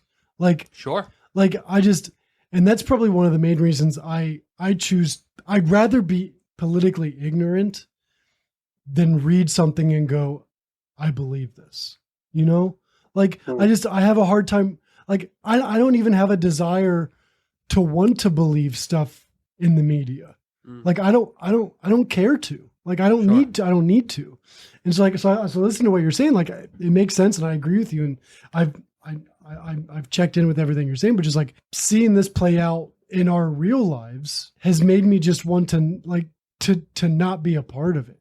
It doesn't make me want to fight for it. It doesn't want to make me be the well-armed lamb. Like, I'd rather just watch things play out, because like, I feel like I'll never be able to fight knowing every side equally, Of course. And it's like, so like that's why for me politically, like I have my views and standpoints when it comes to the value of life, the value of protecting people, and the value of economic and social economies and stuff. But when it comes to the leadership of those decisions, I can't put my trust in any of those people.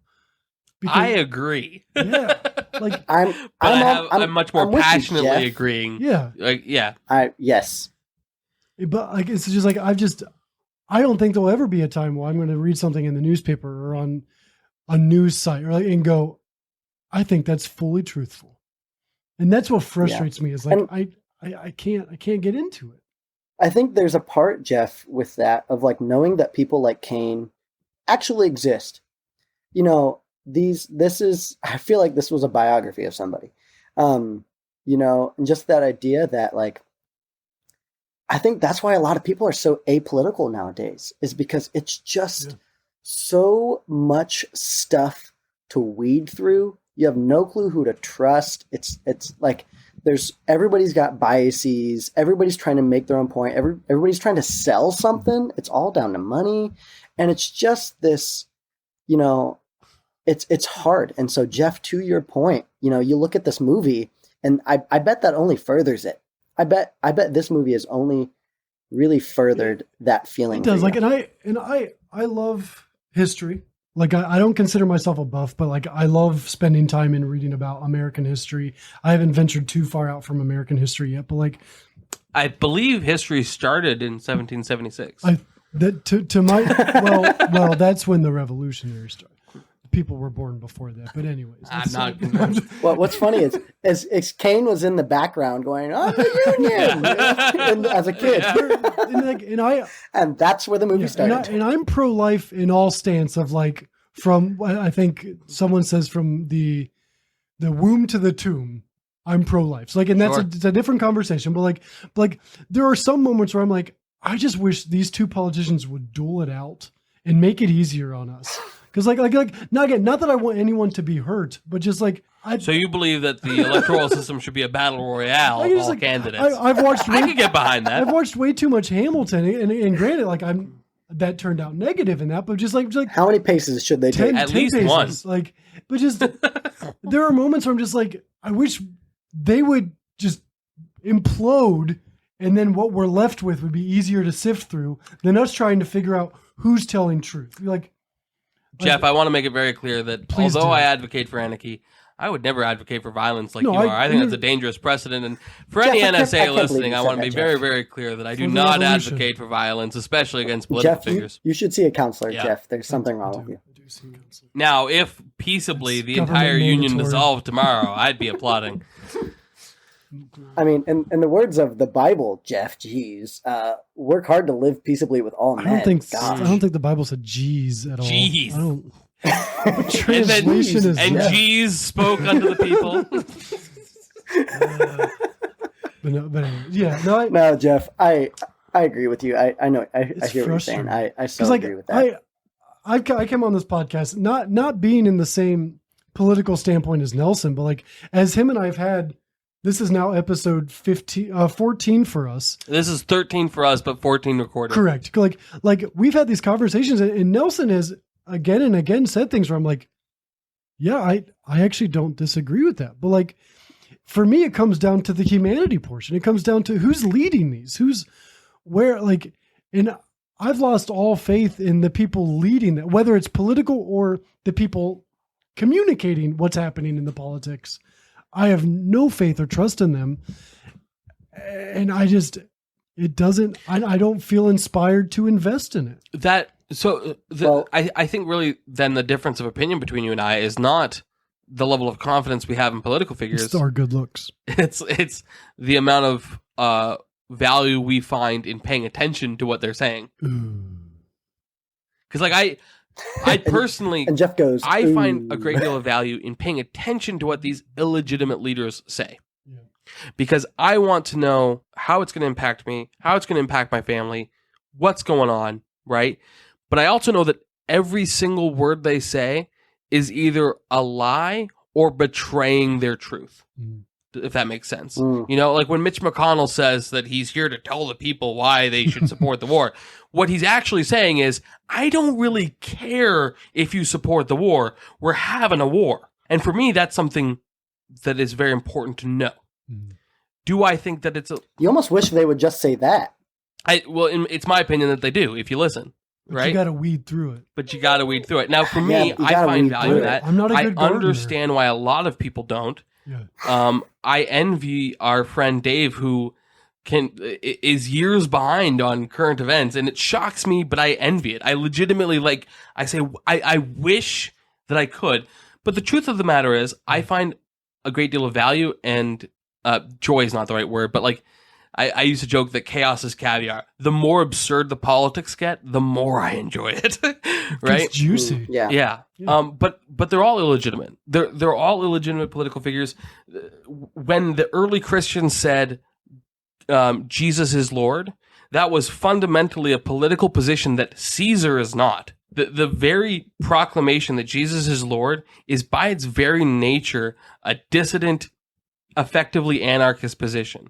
Brad, one of our recent guests, he was on for Spirited Away, recently said to me, and I think it's a brilliant point, anarchism is theocracy. Because ultimately God is sovereign, regardless of what political structure you have, and anarchism just strips away the false, illegitimate structures between us and Christ. Yeah, and I think that to Jeff, for you, just that idea of, who do you trust, all these things, because I feel like everybody is just lying through their teeth. Mm-hmm. And in the words of, again, Jerry Thompson, Who's I that? don't think He's a any golfer. word can explain a man's Isn't that life. the guy that created and Wendy's? yeah, exactly. No, it's the guy in the movie. I'm thinking Dave Thomas. And yeah, who would have thought? He's in Citizen Kane. You should watch it. I've heard it's great. I watched the documentary about the professional wrestler Kane. Yeah. I read Yeah. the story of Cain and Abel. Is that what we're supposed to do? That's it. But it's hard because to Nelson's point, and I think maybe even a little bit beyond what Nelson was saying, it was just the idea of like nothing on this side of eternity is going to be good. It's going to be perfect. To its Amen. totality. Yeah. It's going to be Preach. perfect. And because of sin in this world, and just because of humanity, man, we are broken. Amen. And that is why I think politics is so just tiring, is because we're just a bunch of broken people trying to frickin' run the world, Yeah. you know? And unfortunately, the people that are trying to run the world are more susceptible and likely to be corrupted by the world. As Lord Acton said, right? Power corrupts. Absolute power corrupts absolutely. You know? Yeah. And so my thing is like, okay, but now how do I give these politicians grace to know that they're more than just the words that they're saying, and that these are guys with families, and they're guys that I should be, just like Cain, brokenhearted for, because they're missing something. And in my perspective, that's a relationship with Jesus. But even if you were secular, that's like good, solid family values. That's balance. That's emotional maturity and health.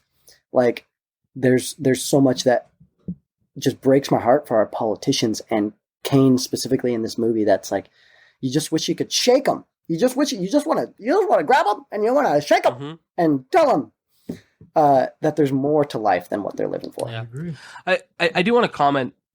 So I mentioned earlier that this is the progressive era, right? This movie takes place in the progressive era, which is a part of American politics that is actually extended through to today. When we talk about progressives today, it's actually very much the same political movement. Teddy Roosevelt was a progressive. The Prohibition era of America was due to the progressive era. The progressive era was born out of post-millennialists, okay? A subset of Christians who believed that the way that Christ's return happens is by bringing heaven to earth, and the way to get there is by exerting political power to mold America into what the kingdom of God should look like. That's how we got the Prohibition. That's how we got a lot of progressive policies. Progressive meaning like trying to make progress, right? The progressive movement in America has shifted away a lot from Christian values, but it's still the same concept of we're going to remold society in our image. Okay, all of government is trying to fill that position of what only God can do, which is to lead a country in righteousness, lead a nation in righteousness. And so I sympathize with this concept of, there are bad people, and so we need to remedy for that. But I don't see a possible remedy for that coming from people, because people are sinful, right? And Even the good things I do with bad intent. yeah, right. Even Paul himself, right? Yep. Now, I'm also sympathetic to your point that you said earlier, which is Of being a product of his circumstance, of being a victim. Circumcision. that this side of heaven, right, this side of Christ's return, we're not going to see a perfect government. And I totally agree. It's my opinion based on largely secular writings that I see consistent with Scripture, that an anarchist society would be the best solution, but by far far from a perfect solution. So short of the kingdom of heaven on earth, there is no perfect solution. Yeah. I appreciate your take on that, Nelson. I appreciate you, Zach. Oh, I appreciate you, Jeff. Ooh. Ooh, And Jeff says, got uncomfortable. Ooh. Do we have more thoughts on Citizen Kane? Wow. I've got one more quote. Yeah. That I think for me, it brought up, it may be the heaviest line for me that jumped out to me. And and it made me ask the question, okay, when did he become self-aware of, Oh, Kane's not AI. oh, but he is a vampire. Yeah. I saw your note, Yes. Nelson. Yes. Yeah. The first 10 seconds of the movie, I was like, is this a vampire movie? Have I been sold on this? So I forget who he's talking to, because I was typing it down, and next thing when I look back up to the screen, the scene was over. So you don't know many people. I know too many people. I guess we're both pretty lonely. Ooh, who was that It dude? I was, don't remember it was that at later all. in the movie. It was because I wrote my quotes down chronologically, and just at that moment, I'm like, okay, so he is self-aware Yeah. that he's lonely. Like, he hasn't believed the lie that he's trying to buy, or that he's trying to publish, or that he's trying to like edit. But like, there is a moment in his life where he realizes that there is a void, and everything he's doing is to fill that void. Like, and so just, I don't know if you can pinpoint the moment in the movie where he becomes self-aware, or maybe he always is. But that line hit me because, like, I'm very social. I'm also married to an introvert. So I'm aware of what both sides of the coin is, of like being maybe not healthy or unhealthy, but like having small social relationships or large groups of social relationships. And that just hit me because, like, it's that there's so much in that sentence of like to unpack. Because like, obviously you don't know many people, so you're lonely. That makes sense. I know too many people, so I'm also lonely.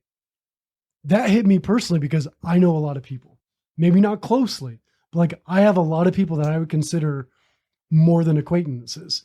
And for me, I'm like, oh wow, like, I didn't even think that's possible. So like that line for me struck me personally because of just my social tendencies to be outgoing, to be social, to just befriend everyone and be buddy with everyone. Like, that line was heavy for me. Again, I forget who he was talking to. I'll look it up here real quick. Well, I wonder if it comes in the conversation with Susan, because that even leads into Susan says at the end, let me back up. Kane at the very end finally looks at Susan and says, you know what, please stay. We'll do anything you want to do. I'll give you anything you want. Like, it'll be your world now. Like, I will forfeit my world and you can have it. And she's like, nope, too late. And she leaves, and then he dies. And you look at this line from Susan in that argument, that final argument, and she says, you give me things. Actually, this isn't in the final argument. This is when they're like, I think she's like doing a puzzle on the ground or It's something either like that. at the Everglades or right before it. You give me things, but that doesn't mean anything to you. You've never given me anything that belongs to you or that you care about. And you've never given me anything in your entire life. And just, I think about this podcast and the idea of like, what's the truth claim here? And I think the truth claim that they're trying to make is like, if you want to have a valuable relationship with somebody, you have to give of yourself more than you could imagine. It's not just about gifts and things. When we're looking at true human intimacy with another person, whether that be with a wife, I think I'm thinking about this right now because I just got engaged. Yeah. And I'm thinking about my marriage that I'm about to step into. And I'm like, what is the true meaning of the intimacy that I'm about to step in with this other person?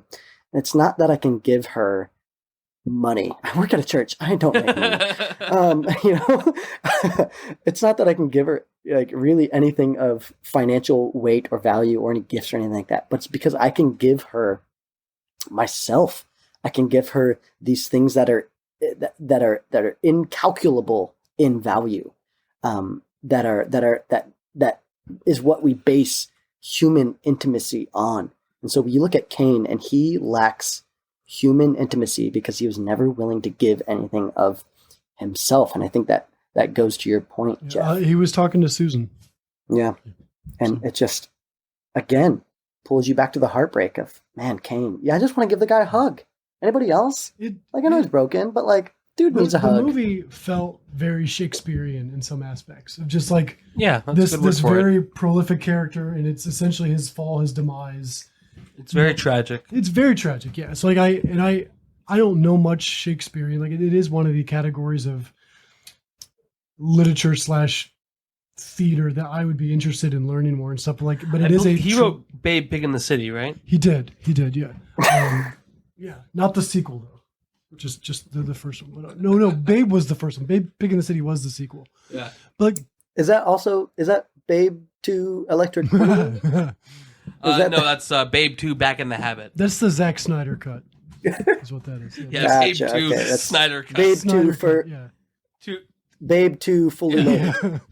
Yeah. two Babe, 2 Pig in the City. That's when all the pigs are sitting around the table talking about family. Yeah. Ocean's Ocean's Babe. Babe. Yeah. So that was the moment where I saw humanity in him, because for the whole other time he was this character that I can't relate to. Like I have nothing to attach to this character. Like I had more attachment to just anyone else in the film than I did him until that line. I'm like, wow, like there have been moments in my life where I've been lonely or I have felt alone, but yeah, I've had many people that I know that have me, like, and that for me was the standout line. Maybe the redeeming point for me in the movie. I'll tell you, man, it's the second watch. It's the I will third do watch. that for you, Zach. You look Well, at now it. You added a you third watch now. Hold up, buddy. That's Yeah. 4 more hours? You see Kane. It's the 10th watch. You see that Kane gets in me. a different light every single Yeah. time you watch this movie. It's really the you see third an back-to-back interaction. viewing of it. It really opens it up. The third. You just see every interaction with Kane as something that makes you understand him more, I guess.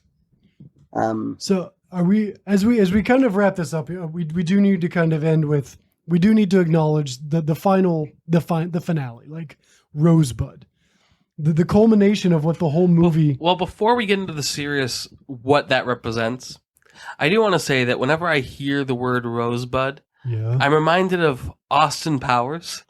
Are you familiar with the Austin Powers movies? Mike Myers, Zach, do you know where I'm going with this? I don't know where you're going with Yes, this. I do. There's a character Please in the go ahead. movie. He's a very, very large Irishman who is Oh, a sumo wrestler. Fat.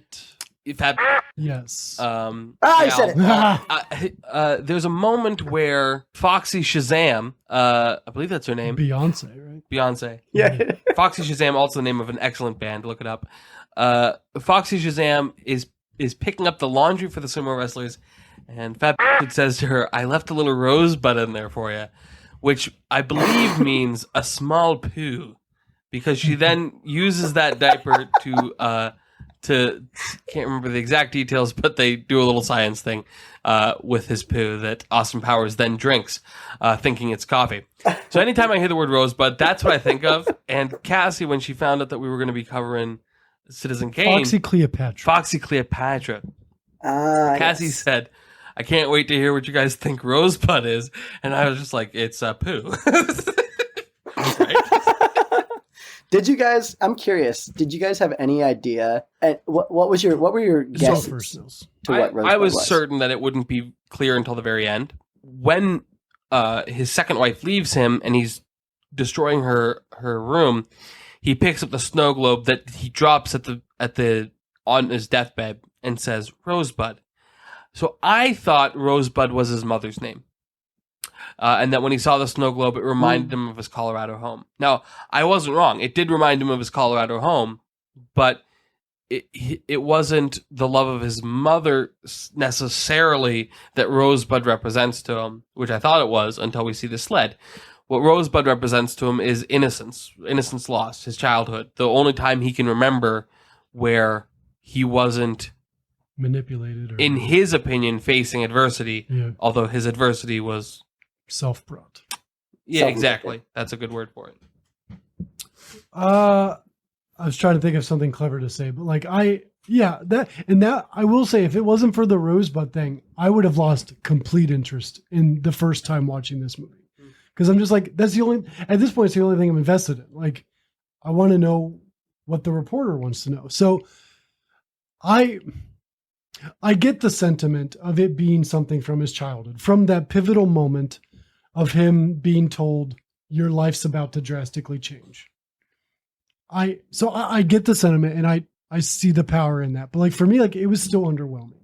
Like I'm just, it was okay. And we still don't know fully, was it just the name of his sled, or did he name the sled as a boy? Did he name it because of something else? It still could have been his mother's name. And one thing that I wasn't clear on, which sled was it? Was it the sled that he had when he punched Thatcher? Or was it the sled that Thatcher gave him for Christmas? I couldn't tell. There's no other shot in the movie where you see Rosebud on the sled except at the end. So I just... Yeah, because even in the beginning scene, he's holding the sled, so you Right. can't see the front. So So you would think it's that sled. I get the sentiment and I appreciate it, but for me, like with the way it was revealed, I wanted more. I wanted a more direct connection, or a more, which I mean, I guess there's power in the abstract, but like it left me wanting more, but not in a positive way of like, man, like I'm thirsty for it. Now it's like, man, I don't know what I just watched, and I don't know, like, I don't know. I was a little bummed at just the simplicity of it. Yeah, but there's a handful of moments in the movie that's just... I get it. Yeah. Yeah. I think, I mean, first time watching, I had no freaking of course. clue. I was like, I don't know, is it a dog? I honestly thought it was a dog. But what I wish it would have been, because I'm with you, Jeff, where it's like, I get it, it's cool. Like, yeah, there's a moment everything changed. He was a kid, his cherished memories. But I almost wish that if I could change the movie, I wish there would have been some sort of dialogue or exchange between him and Susan, which Susan being the one redeeming relationship that I think he had. The relationship that I think either she could have changed him or he could have changed her. And if he would have relented to being loved and cared for by Susan in the way that she originally loved and cared for him, that could have changed who he is. So then he could have potentially completely shifted his character to, okay, now I have this money and I've been operating out of this thing and I'm getting out of this divorce and I've been building this self-image. But you know what? I'm going to repent of my sin and I'm going to go in a different direction. And I'm going to live my life in a different way with different values now because of Susan and this new marriage I have. So I wish they would have worked in that Rosebud was some sort of like, hey, when they got married, Susan didn't want roses, but she wanted rosebuds because it was like the beginning of their relationship or something like that. And the idea of here's the beginning of something that could have been new. I will say, as dissatisfying as some of the payoffs are in this movie, like there's a brief shot of him standing next to Hitler. Never pays off in the movie. Right? Like we don't understand the backstory of that. And this is another one of those things that I really didn't feel like it paid off well. And this kind of goes back to earlier movies we've covered, right? When we reviewed or discussed and analyzed It's a Wonderful Life, you, Lucas, and I all had the same kind of, we didn't like the movie in the past because it's a little bit cliche and trite. Right. And then one of the things we discussed when we watched The Clockwork Orange was that as offensive as this is, it doesn't work well if you don't lean into it. And if there had been a full, what's the word I'm looking for? A full... Monty. No, not a full Monty. Full circle? If there had been a satisfying conclusion and redemption story, that's what I wanted. I don't think the story pays off as well. Now, that is to say, we love the satisfying redemption story, but it doesn't impact us as much. It doesn't stick with us as much, right? The reason A Clockwork Orange has stuck with me as much as it did is because there's no redemption in it. The reason Citizen Kane, I think, has stuck with so many for so long is because it's a really dissatisfying and tragic story. Yeah. And the reason a lot of people don't like It's a Wonderful Life is because there's redemption, right? It feels untrue. That's not the way life is in most circumstances, right? And so while I understand your point, Zach, and I think it's an excellent point, there's ways that they could have set it up, foreshadowed it, and really paid off well. I don't think it would have been as successful of a story. It wouldn't stick with people. I mean, yeah. You look at the history, it's like, I'm not a director, right? Like, somebody else made that decision, and I think went Orson with Welles it. Specifically. I do love that point of, yeah, they just leaned into it. So, I mean, and I'm glad you really brought it up because I wanted to ask you guys one more really crucial question that just like burning on my heart, which is how does this movie relate to A Clockwork Orange? I'm glad you brought that up. It's a question that doesn't get asked nearly enough on this show. Almost none of the episodes. Mm-hmm. So if I were to shoehorn in meaning here, I would say that throughout the movie in Citizen Kane, I think Kane is in search of belonging, in search of identity. And that's a common theme in a lot of these movies actually we watch, is this search for identity. And it's very much a theme in A Clockwork Orange. Now, Clockwork Orange really kind of explores indulgence in ways that Citizen Kane doesn't. In fact, Citizen Kane, they say he's not a drinker, right? It explores sexuality in ways that Citizen Kane doesn't. Like, we get nothing in Citizen Kane. It's tantalizing in any way. And so I think it's looking at it from a different angle, but with both of them, the main character is somebody that's experiencing a lot of angst, blames kind of the world, even though it's very clear that it's their own action that's put them in the position that they're in. Both characters have this issue of circumstance being forced upon them, Alex in Clockwork Orange, it becomes part of this government program that strips him of humanity in a lot of ways to force him to be more quote unquote moral. Whereas in Citizen Kane, you have a guy sent off to learn how to be wealthy properly, who clearly doesn't have the nature for that or the desire for that. So there are certainly similarities. And honestly, in this one, I think it's a little less ham-fisted to find those similarities than some of the other movies we've covered. I would say out of all the movies, this character is the most similar to that main character in Clockwork Orange. I think I would agree with that. Go on. Jeff, tell me more. Yeah, Zach, shut it. No, just that whole you're following this character through different. Granted, Citizen Kane is all in clips from the past, and we're watching Alex, right? We're watching Alex play out in real time, essentially. But you're seeing this person who, in their minds, has nothing to lose and everything to gain, and even though one of them has means and the other one very much does not. Correct. Yeah. I think there are similarities in just this idea. They're trying to find what works, and they found a million other ways that don't work. They're trying to find their place in the world. Yeah. Yeah. Yeah. Michael W. Smith. Did I make a reference that I don't know? A place in this world. It's an old 80s Christian. Linked below. Contemporary Christian. What's another line of that song, Jeff? Looking for a reason. All you need is one good reason. One more line? It's just not getting in there. I actually... Hold on. Sing just enough that it becomes a copyright problem. I actually don't know. I don't know the line in between the two I just said. It's linked below. I don't know the song. Michael W. Smith. The reason I know it is because a Christian comedian, Weird Al Yankovic, it. Oh, okay. I was going to say, Weird Al Yankovic is not a Christian comedian. Turned it into something else. Mark Lowry did that song in a also different way. Linked below. Yeah. So, but yeah, no. I never thought. I don't go throughout my movie watching thinking about Clockwork Orange, but I love how it does come up in this discussion because it does become kind of this grounding central point where I can filter things through of how I'm viewing at least the movies with this podcast. I just watched Quantumania, Ant-Man and stuff.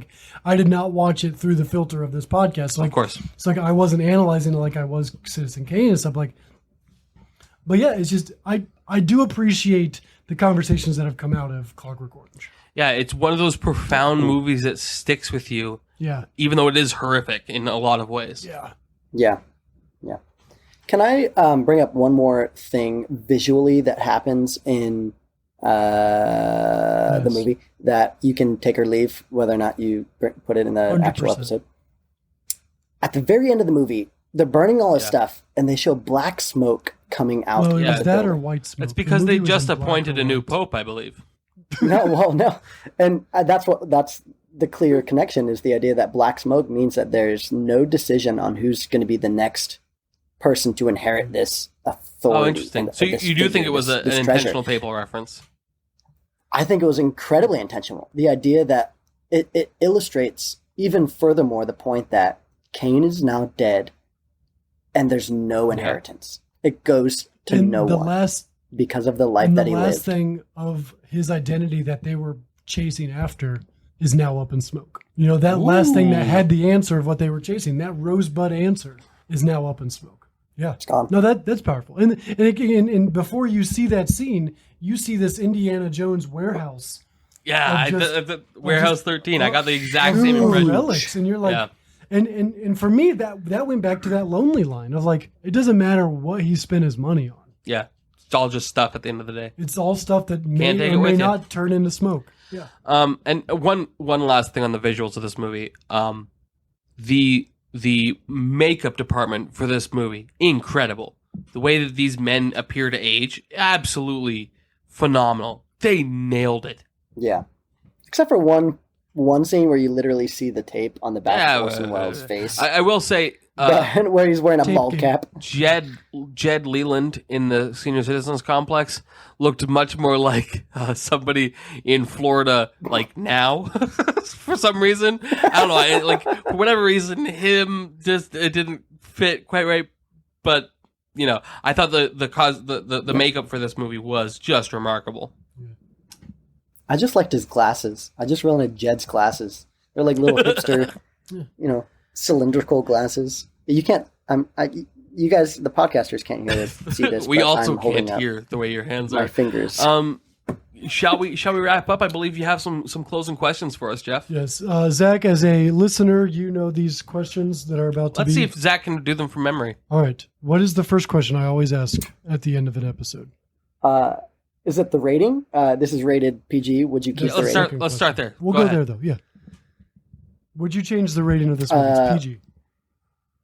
You know, it's PG. I'd say you could even honestly, you could probably make it G. Other than maybe some of the smoke and alcohol, you could probably keep it PG. But it would be an extremely boring children's movie, and they would not like it's adult, but it's not necessarily like provocative Sure. and debauchery or anything like that. There are some themes in it though, like the second wife. She does try to commit suicide.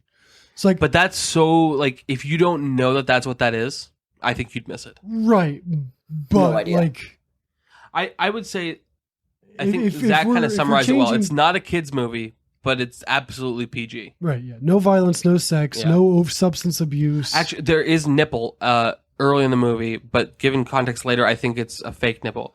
When they're doing the kind of the newsreel of his life at the beginning, and they show like a pamphlet flyer for the opera that what's her name was in, like Susan's in, like there is bare breasts there. Is there really? Yeah. But it's like a drawing, an illustration on the pamphlet, not actually her. And then later, the outfit she's wearing at the opera, like there's like a fake nipple on her dress. So I think that that's what that was. Catch any of that? Maybe I'm paying too much attention to Nipple nipples.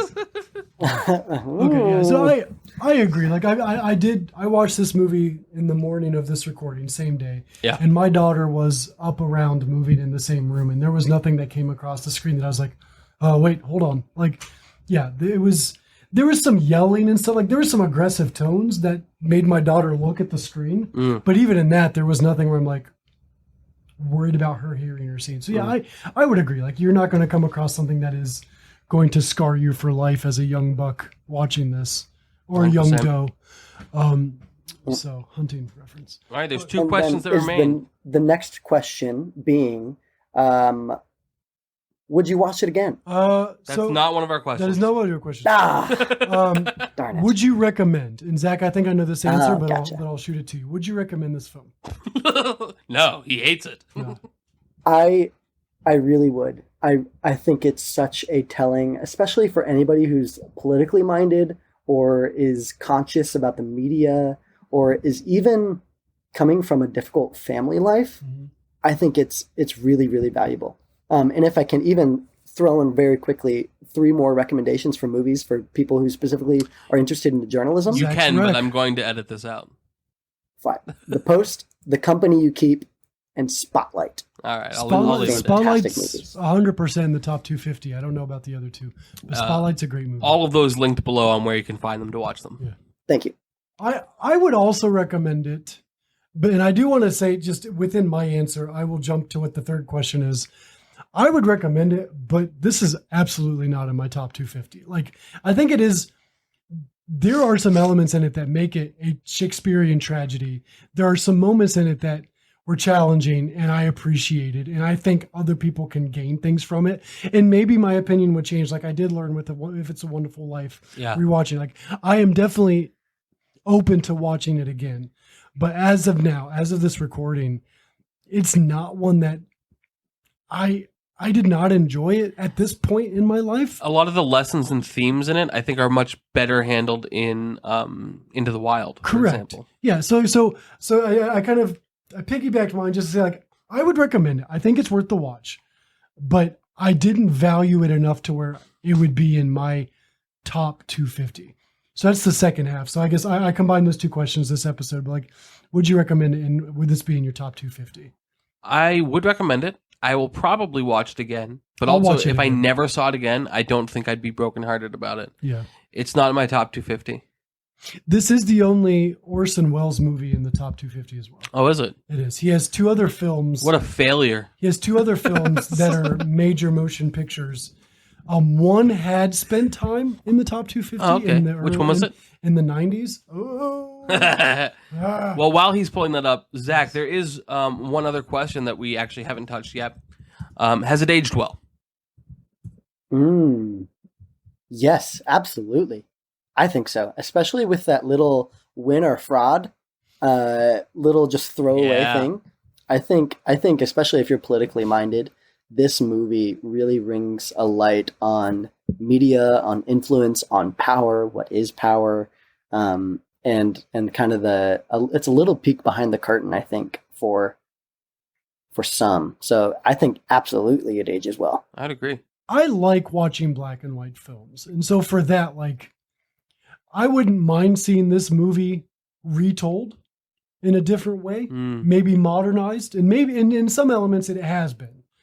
But like, I enjoy watching classic films in a black and white setting. And so for that reason, like, with the way it presented itself, I liked the black and white, the 40s editing and stuff. Like, it's like, I think it's aged fine for what it is. I wouldn't change anything about the film production wise. I would largely agree with that. One thing that I said in our Princess Mononoke episode was that there's a scene in this movie where they're in a restaurant and the phone rings and there's a long walk across. That's not in this movie. I did some digging to try to figure out what movie it is. Best I can figure, it's actually not a black and white movie at all. It's a movie from the 70s called The Conversation, which is a critically well-received movie. I was going to guess The Ringer. I think this movie's aged really well. There are certain things that we don't do in movies anymore that was in this. And so there's a certain sense in which this movie is kind of like a time capsule, and that's part of what its charm is. But I do think it has aged very well. There's a lot of movies from the 40s that were not, like, despite this movie being quite old, it was doing things that no other movies in the 40s were even attempting to do. And I think that's helped it age quite well. Other than some of the history and maybe the language, everything else is aged really, really well. Yeah. There's some overacting in it. My wife came down a couple times, especially with Jed during Leland. watch it, and the opera wife. Yeah. When there's that scene of when you're looking up at Orson and down, or up at Kane and down at Susan. Yeah. And it's essentially right before she tries to commit suicide. There is some over dramatization from her part, like, but that was pertinent for that era. So I mean, like, it wasn't out of place. But nowadays, it's just like that's honey, you're being a little much. Like, I'm rooting for you, but you're being a little much. Like, and on the contrary, there was a thing that's very much a stage acting thing, where when somebody's speaking, nobody else is moving even. Right. And that really happens in the scene where Geddes is confronting them. What's her name? The singer wife turns to speak to Kane. Geddes interrupts, and like everybody else on screen just freezes. I've never noticed that, and it bothered me. I will say, I'm glad you mentioned that. When I was watching this, there were moments where I'm like, if this was a theater performance, It makes more I think sense. I'd enjoy it more. Yeah. It's like if there was ever a Citizen Kane on Broadway, I'd go watch it. Sure. I'm there. I'd go watch it. I think this story would work well, kind of like Death of a Salesman. It would be It would incredible. work as a really play. well on stage. Yeah. Yeah. That's it for the questions. I did find out. So Orson Welles has two other movies. The Magnificent Ambersons came out in 1942, just a year later. That debut. This is specifically IMDb top 250. No, so the highest it ever ranked on the top 250 was 250. Was The 250. Magnificent Ambersons. And then A Touch of Evil that came out in 1958. It peaked at number 54, but neither of these two are currently on the top 250. And Citizen Kane peaked at And number one point 3. it had been 3. Yeah. Yeah. So it is fascinating. Yeah. I think that's remarkable. And that's a fun statistic I didn't know I could access up Yeah. until this movie. So bookmark that. maybe We'll use consult that later. Yeah, future episodes.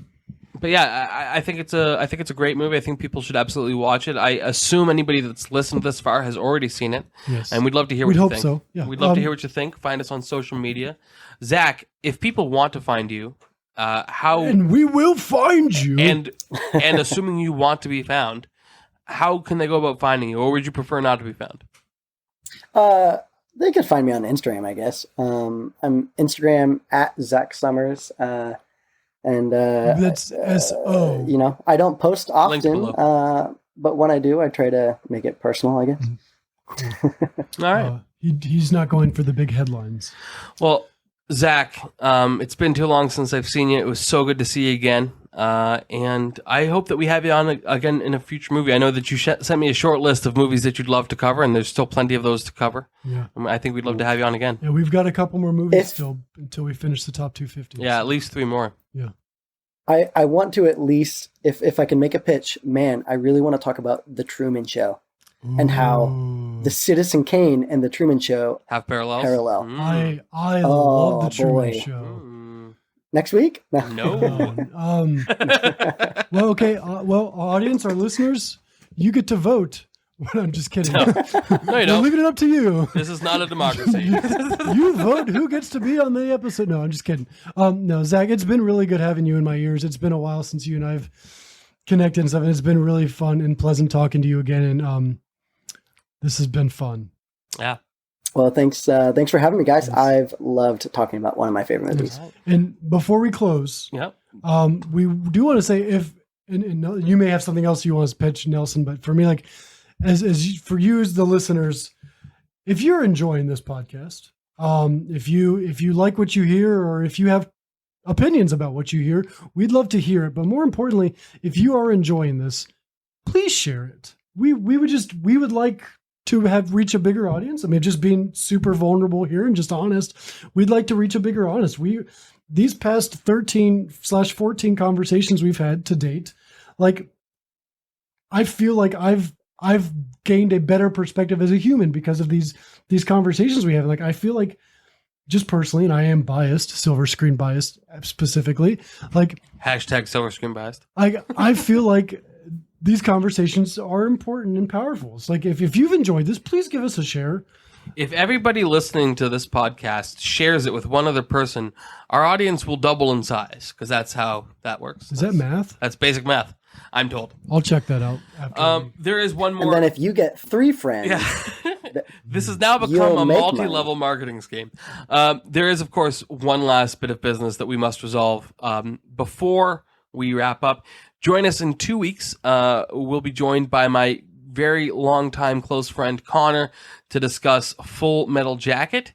He is currently serving in the Air Force as a medic, and this was a movie of his choice. And of course, as you can imagine, I've got some thoughts on Full Metal Jacket. and it's our second Stanley Kubrick film. And our second Stanley Kubrick film. So you better believe Clockwork Orange comes up again. Yeah, we mentioned it at least once. Yeah. That's actually an episode that's already been recorded. Yes. So we're thinking fondly of the conversation, and it's a terrific one. Yeah. Please join us for that. Yeah. Thank you, guys. Thanks for listening. We had a great time putting this together for you. To join the conversation, find us on Facebook and Instagram at Silver Screen Biases. And on Twitter at Screen Biases. We believe in value for value, so if you found value in our show, we ask you to consider supporting us. Links to our social media and support can be found in the show notes.